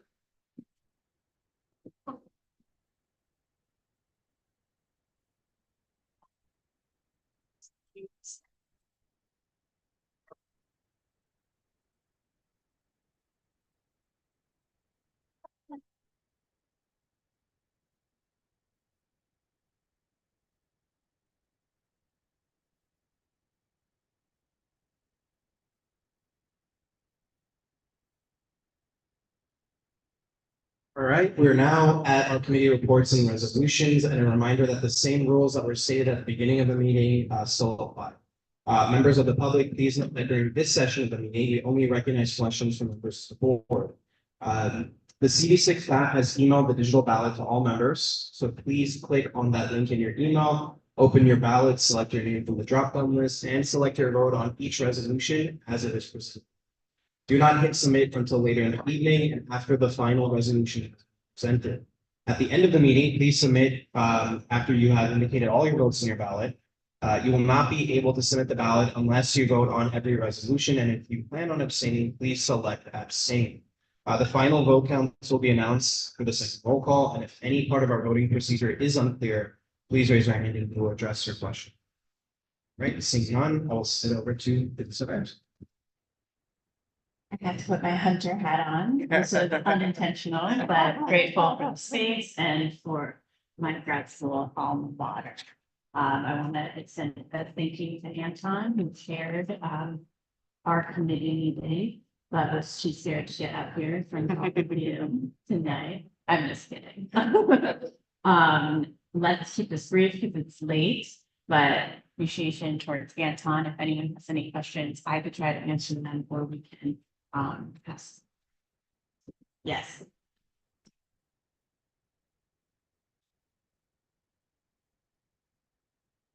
Again, if any of you anticipate any questions on any of the resolutions, please sit towards the mic so you don't have to walk. So I have a question about three of the locations that was discussed in this meeting. The 443 Third Avenue and the 242 Greenwood. Both of them are about equal distances from schools. One was approved, one was not approved. One of the reasons that it's not approved for the Third Avenue location is there, but one of the rare hazards does include 500 feet. But that same criteria applies to the ETA location as well on Main Street, but somehow that was approved. So I'm confused about what the difference is, because I know there was a lawyer there who said they were vetted by OCN. So if they were vetted by the OCN, clearly that school distance is not an issue. But we will maybe use that criteria in the past as well, a lot of these patients. So I'm confused because what was the logical reasoning behind approving one and not approving the other seems inconsistent. So I was hoping to get some clarity. Yeah, I think the committee discussed it and made a resolution. Right, but there was one vote that initially said no, and then the lawyer started speaking, and then somebody else that told me she voted against. And then they decided to vote against. But again, it's just an inconsistency that it looks like we either don't know what we're doing or somehow we're being biased or being preferential treatment. So just wondering, I know they discussed it, but I want to point that out. Yeah, no problem. And Anton, if you want to jump into this, that was the issue that you want to talk? Yeah, go ahead. I think one of the issues we're facing with the office management is that they have been very inconsistent and have not given us which we should be operating. And we have had this issue ever since we started getting applications for these places. Now, yes, we did go back on one. Now I'm trying to figure out which ones we were talking. I remember that. Okay, we took the meeting in the point where it was cannabis distributed. It was already been licensed and ready and taken care of by the Office of Cannabis Management in terms of medical marijuana. The only difference between what it's doing now and what it runs to do is go to retail marijuana sale. And we took this into account. The fact is that it has been vetted, and whether is within 500 feet of school or 200 feet of no worship, the Office of Cannabis Management has the final say in where location is. The other one, this was turned it down because we felt that it is within 500 feet of the school. Now, whether the Office of Cannabis Management would take this into account, which I simply said they would, we'll find out. We had enough enemy feedback in terms of distances and definitions of what 500 feet is, 200 feet is, or 1,000 feet, another marijuana distribution center, and we're still waiting for some clarity. Yeah, and just to add to that as well, because I keep seeing this pop up. About 500 feet. It's not 500 feet radius, it's 500 feet and on the same block. I know this keeps coming up. There's pending legislation and all that stuff that's not law. So the regulation is 500 feet and on the same block. So that confusion has come up in the committee in this particular situation. And after that was further clarified, not only by the lawyer, members made a motion to re-vote on it because of that information. So that's why that. Well. And street. Was it on corner? Street, but we rejected it using that same logic that. No, I agree with you, but yeah. Are there any other questions? Is that a question, Kevin? Yeah, it's one question. Harvey indicated earlier said I would speak about campus, and I think that since he said that, I should come through. Harvey and I spoke at a press conference yesterday. The press conference about cannabis sales in the proximity of the school and also the shops. Now we have to look out for our social equity and small business applicants. This one that we're talking about. Kevin, I'm not silencing you. This is about the resolutions at hand. So we have resolutions at hand. We have business proceeding. So if you have an objection to a particular resolution, you're free to bring up the objection, but we need to move on with the process of the board. So are there any objections to resolutions at hand? What was this? There was. Hold up. Kevin, we have a order of business at hand. So are you objecting to a particular resolution? Yes or no? Yes. Which one? East 58th Street one. Which is what? Which one? Give me the. 58th Street, New York. One, what, 1D? 1D. Yeah, I mean, we're talking about 1D, it's looking for 1D. Have it, 1D.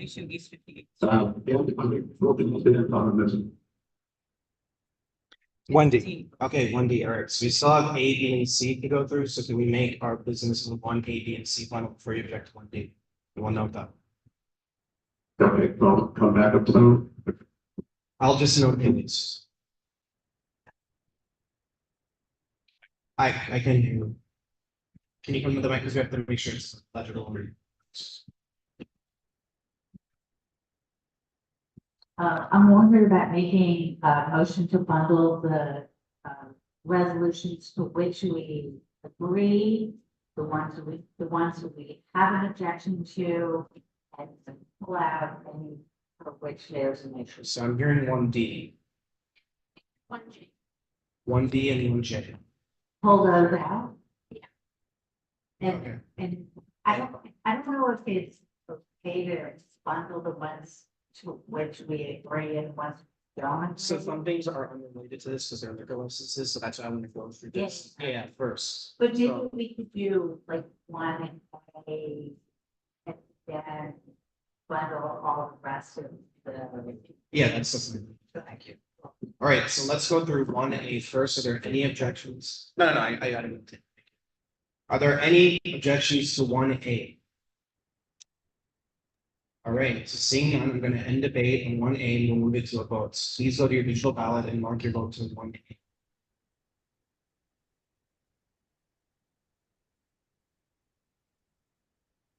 Is there any objection to bundling the rest of the motions except D and J? All right, so seeing none, so I'll end debate on that and we'll move it to a vote. So please mark your vote for 1B, 1C, 1E, 1F, 1G, 1H, 1I, and 1K. And 1 James. Or not James. All right. So mark your votes for everything under 1 except D and J.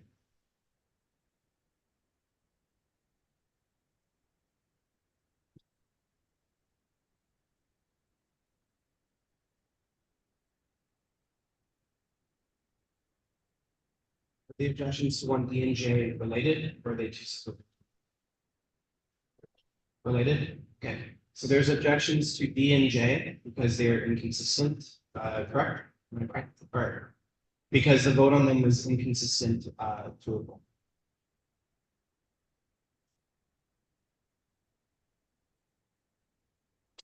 Kevin, do you want to explain your objection to one D and J? Let's not pontificate, but just talk about one D and J, please. What does that mean? Where It means you we were don't- giving a speech because someone else said something else, just please make your. Minutes. We should go to that committee. You need to understand what happened. After we failed to gain enough votes for support, the applicant was given a resolution of no objection. What happened is, after we voted, a committee member who had voted in favor started a second vote on the same motion. However, there was never a vote to reconsider as our parliamentary procedure dictates. Another committee member changed his vote to in favor without explanation. That one vote switch made the difference for the passage we see before us. For what it's worth, the applicant is a New York owned, not a mom and pop or social equity applicant, like a big mover. I think it's relevant that an attorney for the applicant shared some inaccurate and misleading information. It's something confirmed by others, including a conversation I had yesterday with Anthony Feliciano, Vice President of Community Engagement for Housing Works, which does operate the first legal recreational cannabis in the state to oversight. What do you want to go say? Away from the stage, it's like. In our CB6 committee meeting, the attorney said that he was in-house. What's better now? Continue. Yes, Continue. Continue. Well, you cut me off, so. In our CB6 committee meeting, the attorney said that he was in-house counsel to the applicant for that particular company. To be clear, no, he is an attorney for R&D Capital, the Ohio cannabis acquisition and investment firm that is funding the New York-based applicant. The East 58th Street location is one of a chain of medical cannabis dispensaries. The attorney said that the New York cannabis law about school proximity is only about no on-site consumption from that distance. This is inaccurate. In fact, when another committee member, Susan, and I asked him to find the passage, he could not. To be clear, it reached 500 feet from a school, period. That's the law. The attorney said that the location had been vetted by OCM for recreational sales. Before their votes, the committee members announced that this was the reason they would vote for no objection, because of the pre-vetting. As OCM confirmed in writing the day before the committee meeting, quote, the office is clarifying that we will not make any licensing determinations on application within the 30-day notification time window for a community board to express an opinion. I could go on and on, but I think I've made my point. There's a lot more reasons. We've got to watch out for the social equity and the small business people that are doing this cannabis shop, not the big businesses. Thank you. So now, are there any questions or comments, Rick, on the TNG? Do we have a motion on the floor to send the back to the bid? Second. Second. I didn't hear that. I would like to call a question. Was it seconded? I didn't hear a second. Those are two different rules that weren't. They were objected to being bundled. They were not objected to these. They were not, there's a motion to send it back. Kevin, was that a motion? I make the motion. Okay, so there's a motion. Great, and second is. All right, so we now have to vote on this. Do a roll call. Just, yeah, by roll call vote. Motion is to send it back. Correct. Yes. One D and one J, correct? Kevin, correct? One D and J. Kevin, one D and J, correct? We need this for the record. We need this for the record. All right, so Kevin has made a motion to object to one D and one J and to send it back to committee. Rupal has seconded that, so we now have to go through a roll call vote. If you are in the affirmative of this, you're in favor of sending this back to committee. If you do not want to send this back to committee, you would vote no. Is everyone clear? Any questions about what the vote is? So if you want to bring it back to committee, yay. If you don't, nay. And Tom, go ahead.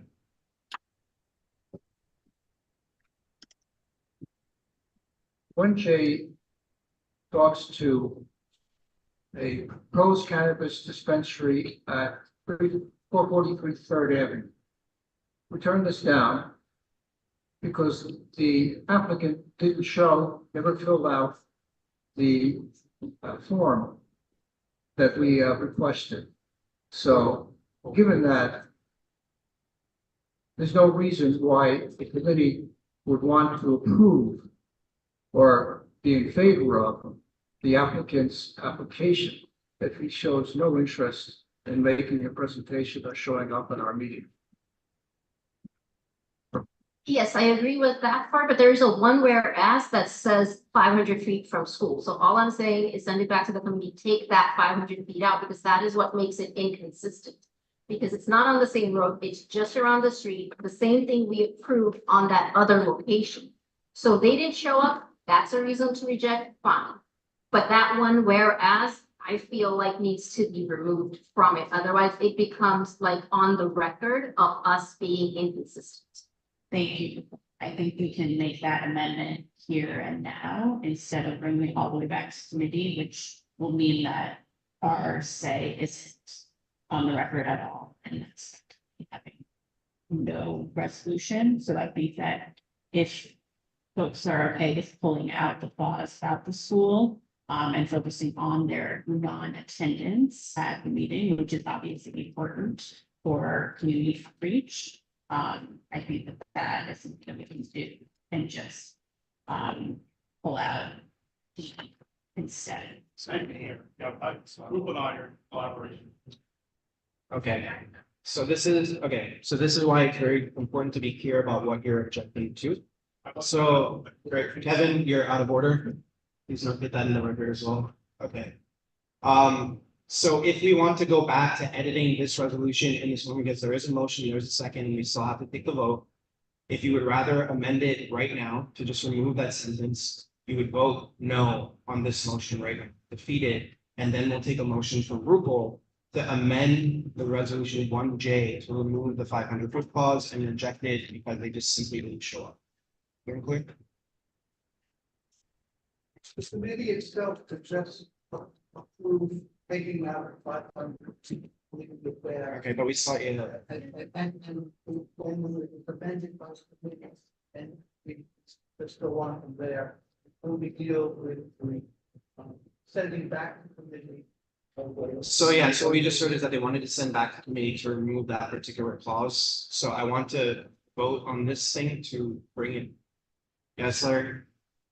Motion. Yes, yes. Aye. We need, okay. Kevin, would you like to rescind your motion? Would you like to rescind your motion? This is from Kevin. So rescinding the motion to send it back to committee, and then you can make a new motion to edit 1J to remove that particular clause instead of sending it back to you, because there's also, for everyone's awareness, a clock on this. So if we don't vote on it, it doesn't matter at all. So would you rather do that? Okay, so the motion, excuse me? But would you, so do you want to rescind it or not? Yeah, we're at 60 days for this, so do you want to rescind it or not? Yes. Well, you seconded it, so I have to ask him because you made the motion. Okay.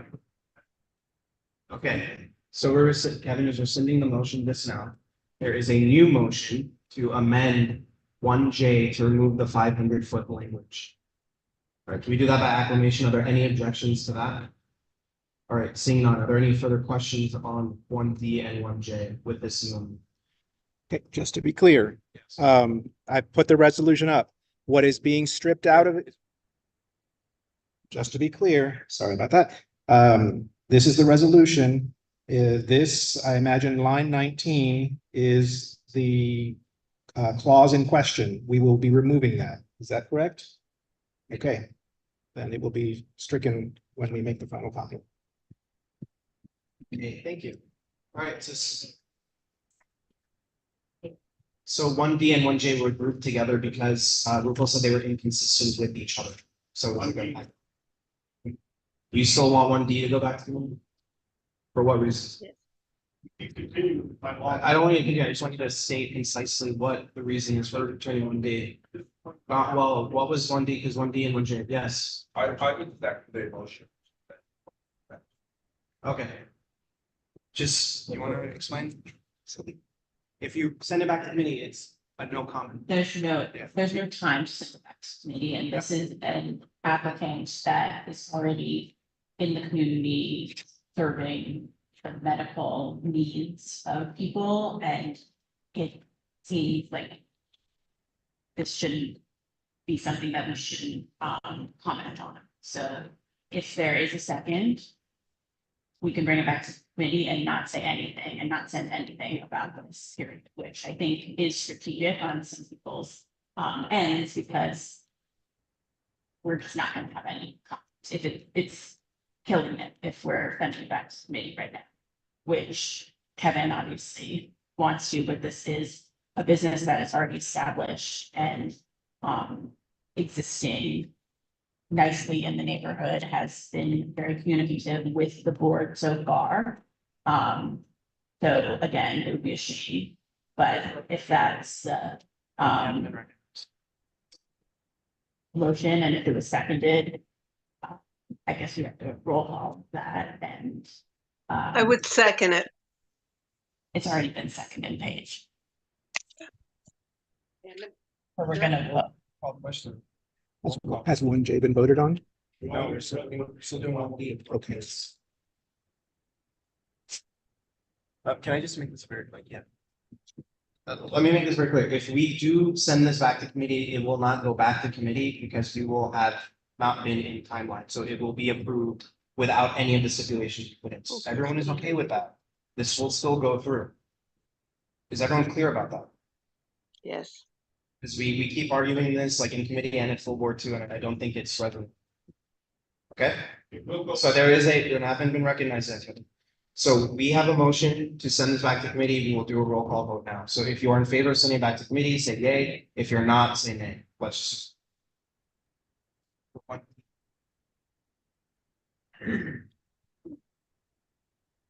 right, this is a vote to send one D resolution back to committee. Please state in favor or oppose.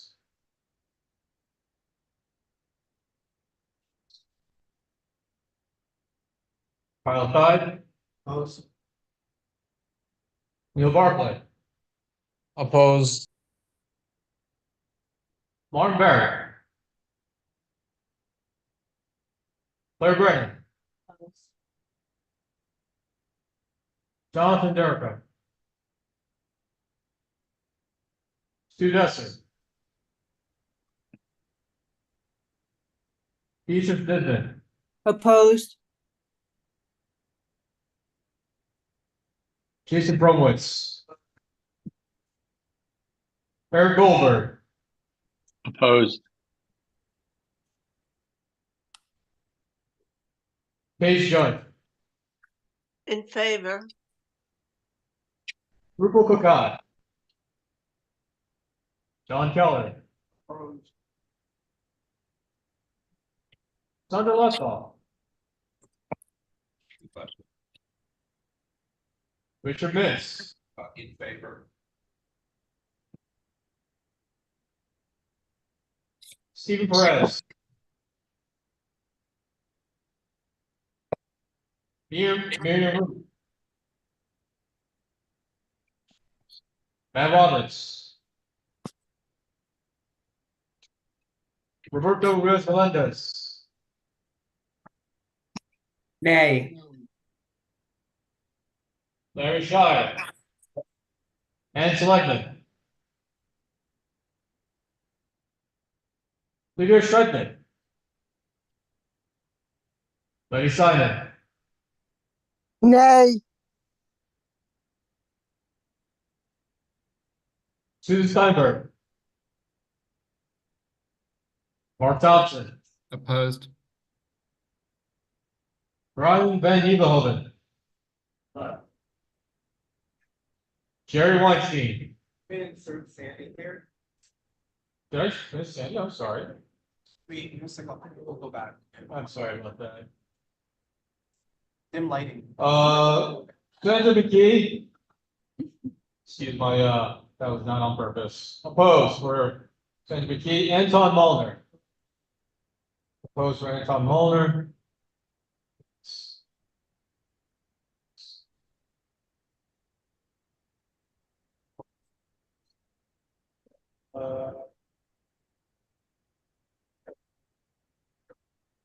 Jerry Weinstein. Ada Zaidi. Opposed. Well, it's funny, I said me. Opposed. Did I lose Kevin? Kevin O'Keefe, sorry. Favor. Raj Nayar.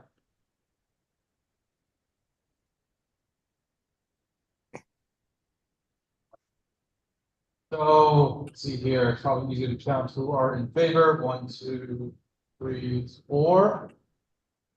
Versus many opposed. Does not return back to the committee. All right, thank you, Rich. Yeah, I call the question on one day. All right, Marty. I live on 67th Street, I walk down 58th Street. Every other day, every day. I didn't know it existed. It was so anonymous so far as being in the neighborhood. On First Avenue, on Second Avenue, probably there may be 8 or 10 smoke shops. Most of which opened up in the last year and a half that are very visible, all illegal. It's only. Kevin, you haven't been recognized. Please have the conversation elsewhere. You haven't been recognized. No, we have a call to question. So, yep, Raj, seconded. All right, so we're gonna end debate there and move to vote. Please mark your vote for 1D.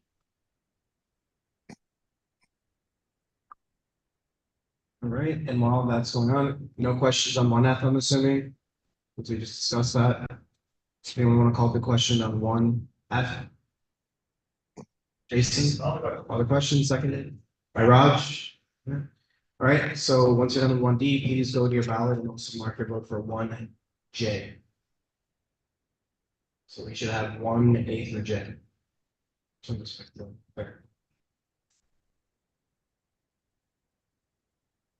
Okay. Another adult moment when I'm up here. Thank you all for keeping it exciting. I just want to say thank you, Kyle, for your leadership. I learned so much from you and I felt so supported by you throughout this time. So sad to see go, but excited to see what's next in your journey leading people of New York. It was an honor to work with you. I guess, of course, Sandy, forward to the next chapter. I'm gonna cut it off. Thank you very much. All right, we're going to 2A right now. We have a resolution that was brought to us actually by the new members of this group. This was written in collaboration with amongst all of them during our orientation session from the summer. As you may know, for the last few years, we've worked with new members to produce resolutions that are of help to the board office staff in terms of how to run the operation of the board and to provide guidance. This particular resolution is providing guidance for CB6 members and staff in relation to political activities and the conflicts. We've received a number of questions about this over the years, and this is obviously been a question for the board office staff as well. Pretty self-explanatory, but if there are any questions, Sue?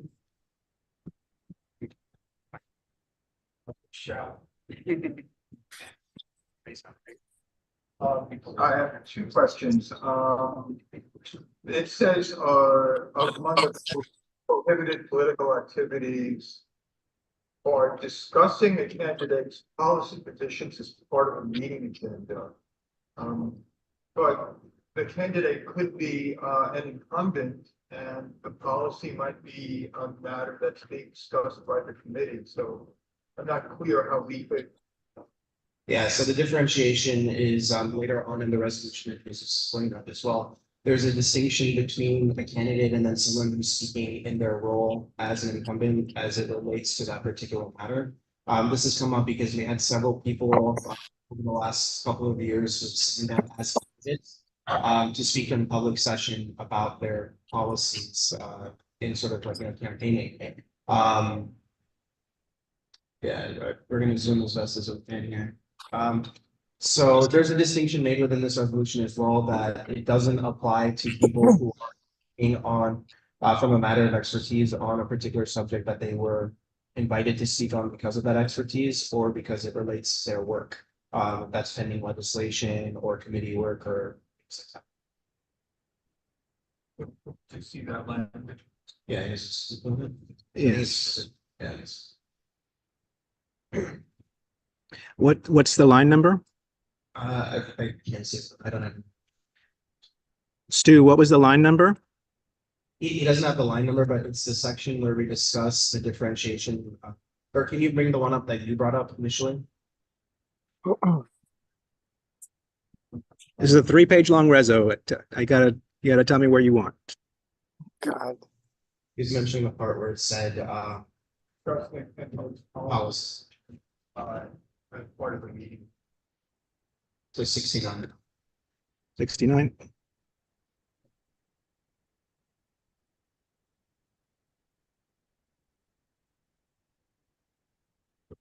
Qualified.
All right, so the idea is that if you look at 67 and 60, or sorry, 67, 68, 69, the idea is that the function of the individual should relate to their official standing as an elected or an agency rather than their stature as a candidate.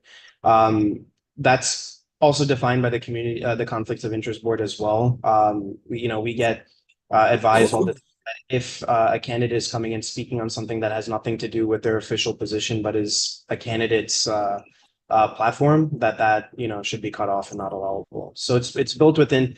This was based on the conflicts of interest law that already exists, but it's not meant to reiterate everything that's in the conflict of interest law itself. It's more of a guidelines for the actual staff on how to proceed. That if we do get an individual who comes in and says, well, I want to share my campaign policies or platform, that it is clearly written in our own policies in the board staff that they should not be doing that, rather than us kind of figuring it out versus.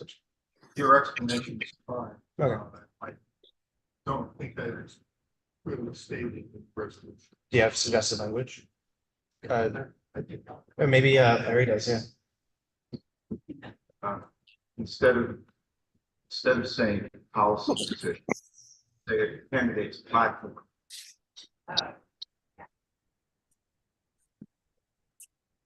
Is everyone amenable to that? All right, so if I'm not seeing an objection to that, we can put it as candidate's platform. All right, and your second question? It says something about that we shouldn't disseminate information about forums like candidate. Is that right?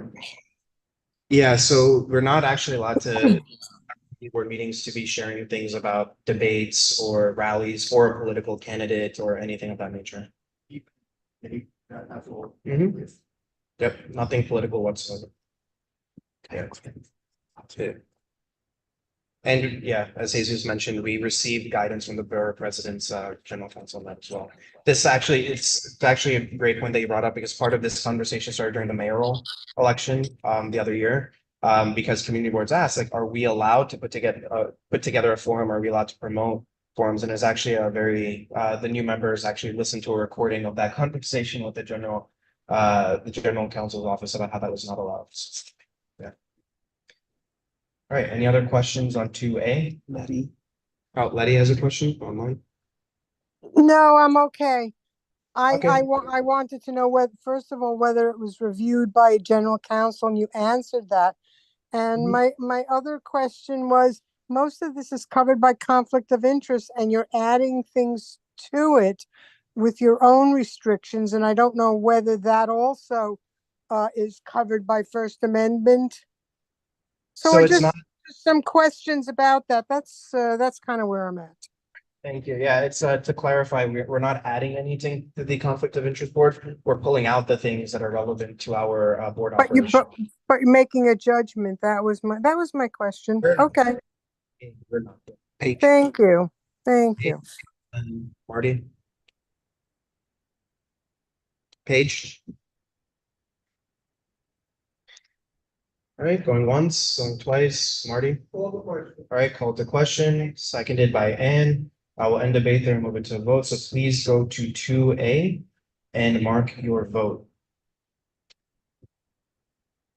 All right, while we're doing that, let's actually just call up Environment and Parks. Neil, do you have a report?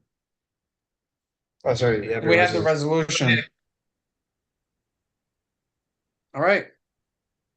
So let's see. We sent the resolution out now. We did make some changes, so it is on the tracker. Marty Barrett put the resolution together, and we thank you for that, Marty. So just starting here is this is a renovation of Augusta St. Gaudens, which is on 2nd Avenue between 20th and 19th Street, next to PS 40. So the renovation will be, I guess it's approximately $3.94 million. The funding came from Council Member Carlina Rivera. We support this. The parks came and they gave absolutely, just a great presentation. We had 34 members of the public who came and listened. So I think everyone's very excited about it. Just one thing that we did, and we did tell Parks about this, what our feelings are, is that with the current design, there is the flagpole would be removed. We said that we need to retain the flagpole, and in addition to that, we also strongly suggested to the Parks Department that we also need a space where seniors can also enjoy the playground / park. Technically a playground, but I think there's some elements of it that is like a park. On that part for the seniors, for that space, I would just say Mara Wong, she also mentioned this to the Parks Committee all the way back in February. So that's where we are. Does anyone have any questions on the resolution? Any questions, any motions? Call the question. All right, there's a call to question from Letty, seconded by Ann. Please go to your digital ballots and mark your vote for 3A. While they do that, do you have any report, Neil? I had a really long report outline. No, I'm being serious. I did, but this meeting is way too long for everyone. So that's it. Thank you, everyone. Happy holidays and have a good night. Thank you. All right, so we'll now move on to budget and governmental affairs. And I'm filling in for Rashma and Nad, who were unable to make it. So this is Assemblymember Boris's bill, A8049, which removes the requirement for in-person attendance at public meetings for community boards in particular. This was a piece of legislation that we actually worked on with him last year. Jesus and myself actually helped draft it with him. And this is about removing those the in-person requirements so that we can have the ability to self-determine what works best for each board. So this is not a vote on how we should run our meetings. It is a vote on giving us the options to discuss how we want to run our meetings. So are there any questions on that for A? Anne?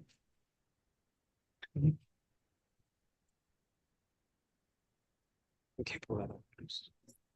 I have to say, I read, when I first read this and wrote my comments. Sorry. Okay, tell me when okay, tell me what I'm doing wrong. When I first read this, I read this as like CB6 is going all full and I thought that was really a mistake, especially because, as we've heard, Manhattan Borough President has a hearing tomorrow morning, which I will be attending. And it seems premature for us to get ahead of this, especially when there's a report going ahead. But in a general way, I think it's a really mistake to go full Zoom. It was an acceptable alternative when we had no choice. And I do want to acknowledge the burden on board staff to find spaces and the travel time for board members and the expense of doing hybrid meetings. Honestly, traveling on a night like tonight, I would have been just as happy to stay home. Although it has been so great to see so many of you. And actually, I really think there's a lot of stuff lost without in-person hybrid meetings. I've had several really productive conversations with some of you here today. Sorry, and I want to clarify because you're good on this, Matt. This is not a vote on making meetings virtual. It's about giving the option to boards to have that discussion. We're at that point. Yeah, so I just want to clarify, it's not really relevant. What we're saying right now, because we're not voting on whether to be virtual or not. We're just voting on whether there should be an options. All right, but yeah. Yeah. All right. It was less than 2 All right. minutes. Can you just state the position? Yeah. So I do feel like it's really important to have an in-person time. Another proposal that I had suggested, and I hope people will consider, when we were talking, when we were surveyed about this, is having a mix of Zoom and in-person meeting. Maybe a few meetings a year in person, maybe try that as an experiment for a year and see how people feel, see how it works. I know that this reso does not say what CB6 should do. So I guess I'm not sure why we're passing it off. What's the rush? Like, can we just wait and see what the board says? I'm not going to vote for something that says also okay, noted. Which I think is what. It's not what it says, but noted. Yeah, Jerry? I'm simply. At minimum? Yes, moves the minimum.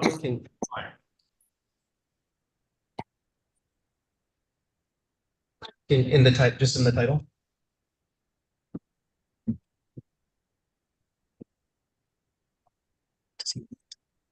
So the minimum requirement, that's what you're saying, the minimum requirement?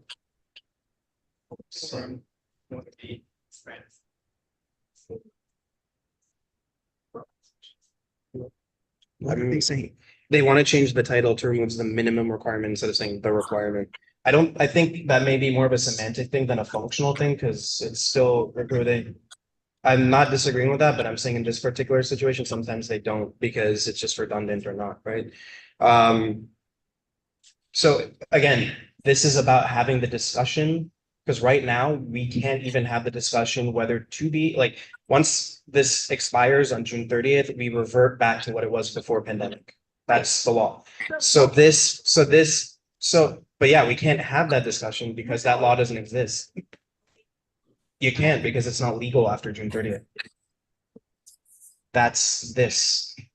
No. Let me explain this. have the The- discussion, we just can't implement a decision. Well, sure, Those that's are two the, different but things. the, So the let's committee, have the but this resolution allows us to have that discussion It as a allows block. us to make a change. It does, that's the same thing. No, it's not Yes, the it same. does. Okay, your point is noted. Are there any other questions or comments on this resolution? Any motions? Carl, I have my hand up. Oh, go ahead, B. So I support this resolution. I you. support it because it gives us the flexibility to have the dialogue and to do what is right for our community board and various committees. And so I think it's an appropriate time before it expires to change the language so we can go forward with it. So I support it, Carl. Thank you very much, B. Are there any other hands up online? or- Neil, go ahead. Yeah, I would also just like that there are people on the board, people who contribute greatly, and they have said concerns such as they will not be able to be on the board going forward because it's been very, very challenging for their schedule. And I think that we need people who are engaged. And so I would just I would urge, I think that we should support this. And even after this, if there's anything that we can do, with Assemblymember Boris, that we should help and we should really try to push this through. I think everyone just needs to have the freedom to be able to attend online if they want to. And if they say chairs have to be in person, I'll sit in the office by myself with Brian so that everyone can be home. I'm fine with that. We're jumping into committee discussion about something that doesn't exist yet. We need to get this done to be able to have that conversation in a productive way. So I just want to clarify that we're not voting whether or not to be hybrid or Zoom. This is to allow that to be an option at all. So are there any motions on that? Yes, Jason? Call the question. Is that seconded by Larry? Thank you very much. All right, so we'll move this to a vote. Please mark your vote for 4A. And I'll also deliver the report Rashna sent me. We have had two committees since November full board meeting. At our November and December meeting, we discussed the need for greater transparency with newly created state boards, the gaming board, and how community boards can be involved earlier in the process rather than at the end. Jim Collins prepared a letter for CV6 to send to our state electeds. We also had a robust discussion on how to improve the process for preparing the CV6 budget request and community needs statement. We're asking each committee chair to start with a new list this year, discuss budget requests in time between February and April, and have a valid reason for each budget request. In May, the committee chairs should be prepared to come to the Budget and Governmental Affairs Committee to discuss their budget requests. And the committee will be sending a letter out in January outlining this process and sharing the updates we received from OMB. We approved the resolution in support of Assemblymember Boris' bill on allowing board staff virtual meetings, and thank you to Jim Collins for preparing that resolution. Okay. We'll now move on to public safety. Yep. Sorry? Yes, correct. It's good. Okay. All right, waived by Matt. John Keller, Youth and Education. All right, waived the report. Land use and waterfront. Don't see either here. So move on to transportation, also not here. Housing and homelessness. Waived report. Health and Human Services, not there as well. So is there any old or new business while we do the second? And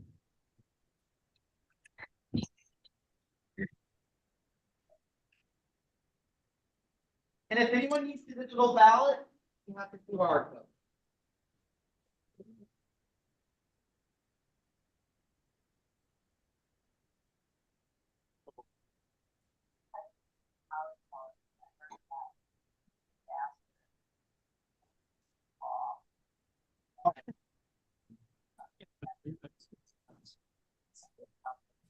We're taking 10 minutes. Good thing I didn't get it. They want to say. There are people whose ballots are missing. Oh, you can call them out like that. Lady Simon, Yep, you want my votes? yes, please.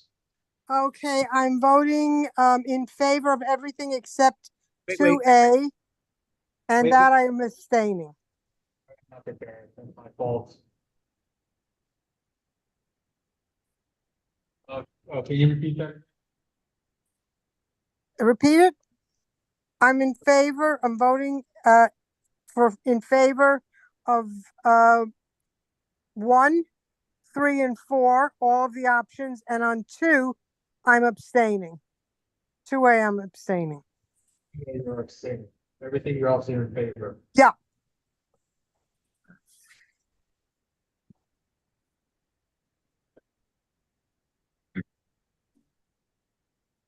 Sandra Lefkow? You know. That's all the votes.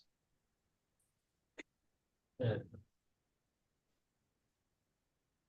All right, members, I will call on you for the second roll call. If you have not submitted your ballot, please do so now. If you're unable to use the digital ballot, CB6 will ask for your vote. That's session of resolution. Going on to the minutes in reverse order. Vader's IUD. Jerry Weinstein. Private, Hugh Rowan. Mark Thompson. Present. Susan Steinberg. Larry Simon. Present. Hugh Shrednick. Ann Selectman. Larry Shire. Roberto Ruiz Melendez. Present. Adam Roberts. Peter Root. Those presents. David O'Keefe. Rajesh Sayar. Richard Mintz. Present. Sandra McKee. Anton Mulner. John Keller. Rupal Kakad. Paige Judd. Eric Goldberg. Present. Yusuf Bigman.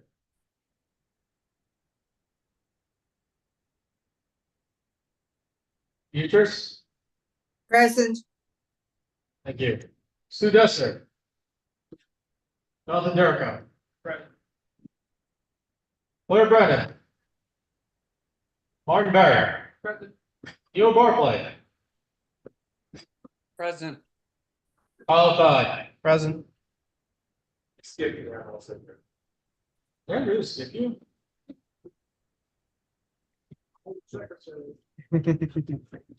He's gone anywhere.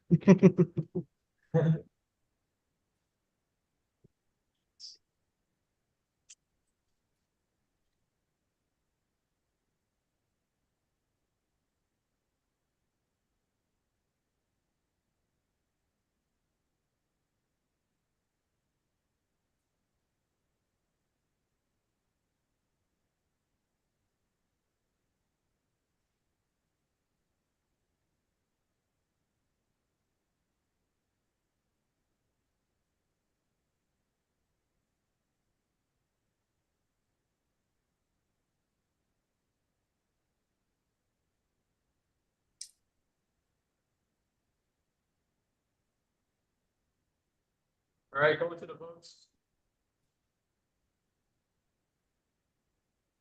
For resolution 1A. Excuse me, for resolution 1A, 31 in favor, 0 opposed, 0 abstained, 0 non-entitled. That resolution passes. For resolution 1B, 30 in favor, 1 opposed, 0 abstained, 0 non-entitled. That resolution passes. For resolution 1C, 30 in favor, 1 opposed, 0 abstaining, 0 non-entitled. That resolution passes. For resolution 1D, 27 in favor, 3 opposed, 1 abstaining, 0 non-entitled. That resolution passes. Resolution 1E, 30 in favor, 1 opposed, 0 abstaining, 0 non-entitled. That resolution passes. Resolution 1F, 30 opposed, 1 opposed. Sorry, 30 in favor, 1 opposed, 0 abstaining, 0 non-entitled. 1F passes. Resolution 1G, 30 in favor, 1 opposed, 0 abstained, 0 non-entitled. 1G passes. Resolution 1H, 30 opposed, Goodness. 30 in favor, 1 opposed, 0 abstained, 0 non-titled, 1 each passes. 1 aye. 30 in favor, 1 opposed, 0 abstained, 0 non-titled, 1 aye passes. 1 J. 29 in favor, 2 opposed, 0 abstained, 0 non-titled, that resolution passes. 2A. 29 in favor, 0 opposed, 2 abstained, 0 non-titled, 2A passes. 3A. 31 in favor, 0 opposed, 0 abstained, 0 non-titled, 3A passes. 4A. 30 opposed, 30 in favor, 1 opposed, 0 abstained, 0 non-titled, 4A passes. That rounds out the votes. All right, thank you, Steve. All right, I want to get everyone out here too, but because this is my last meeting, I did want to give some farewell remarks, and I did want to say it earlier in the meeting, but we did go long. But so as you know, as I said, as I prepare to make my way to the pasture of institutional knowledge as a term limited chair, I just wanted to say farewell as your leader over the past couple of years. In 2015, as a young recent college graduate, I wandered into our old board office at UN Plaza on 48th Street. And I walked into a budget meeting.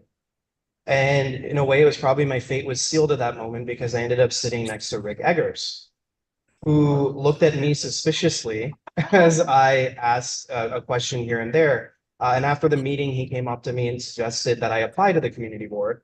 And as many of you may remember, I was rejected from the community board. I wasn't really interested in membership at the time, but I was interested in the issues of where I was born and raised. I would later be appointed by Councilmember Garodnick when a vacancy arose, but back then it would be hard for me to imagine that only 8 years later I'd be delivering a farewell remarks as a 3-term chair to you guys. So I am thankful to Rick and to now Commissioner Garodnick for their mentorship and friendship. And I'm grateful to all of you, both in person and online, for your faith in my leadership in the middle of an unprecedented pandemic. For a body that is based in tradition and history, it means a lot that you would choose to have one of the youngest chairs in New York City history to lead our community through a historically difficult period. And so over these last 3 years, we have accomplished so much together. We have returned the largest amount of green space to this district with a return of 11,000 square feet of what was parking space to public waterfront access, as well as the reopening of the garden at St. Barton's Park. We have progressed with the reimagining of the Solo site from an empty pit to a casino to something that our community actually needs. And our current location, the Brookdale site, which will become a world-class life sciences center instead of a sanitation garage. We provided accurate and reliable information about COVID and vaccines amidst rumors and misinformation. We have stood up for human rights, particularly our homeless constituents and recently arrived migrants. And we were the first public body to advocate for a modernized open meetings law to allow for maximum civic participation, transparency, and accessibility. We have diversified our board to include a wider breadth of representation throughout our district. And through that have actually created a definitive leadership pipeline of amazing talent. Just this year, we have 2 new members who are on our executive committee and will start on January 1st. It's amazing. It never happened before. And most importantly, we have completely transformed the reputation of boards as an entity where ideas go to hear no into a civic body that serves as a think tank for our district. And none of these things could have been accomplished without our collective vision and efforts. When I was first elected as chair, and still to this day, I never received congratulations from other leaders. I received condolences. And the amount of work as a chair that goes unseen to ensure the productive operations of this board are immense. And the communications a chair receives from board members and members of the public about their experience and opinions are endless. I owe so much to the leadership and support of our board office staff. So special thanks to District Manager Jesus Perez, Assistant District Manager Brendan Bird, and our Community Coordinator Brian Manfredor. I also want to give thanks to those who were here with us before, Cody Osterman and Alex Crawford, who are both doing amazing things. If you stay in touch with them, you know. Our board is the jewel of local civic engagement, and it is because of our staff who go to great lengths that we never see to advocate and to support us. So as I prepare to leave this role, I do reflect on how many view this position as a thankless role, especially one that is volunteer. There is so much chaos to organize, so many personalities to manage, and various experiences and perspectives to support. But I can think of no greater honor than to be elected by my peers to lead. I have loved it dearly despite all of the challenges. And I have loved it because in the end, we get to produce ideas and actions that actually serve our community. We have reached another level of our potential, and we will only continue to get better as we welcome our new executive officers in January. And we all need to be supportive of our leadership as we continue to tackle contentious issues. So during my tenure, many may remember that I use the analogy of the chair of the board as akin to the conductor of an orchestra. The conductor may not be the best violinist or the percussionist, but the conductor knows how to bring everyone together. And over these past few years, I really feel like we've created some beautiful music. 14 years ago, many of you know this, I actually entered this Brookdale dormitory as a Macaulay Honors College student at Hunter College, wanting to be an elementary school teacher. And it was during my college years that I developed my passion for civic action. 10 years ago, I left this building as a college graduate, only to return now for my last board meeting as your chair in this space.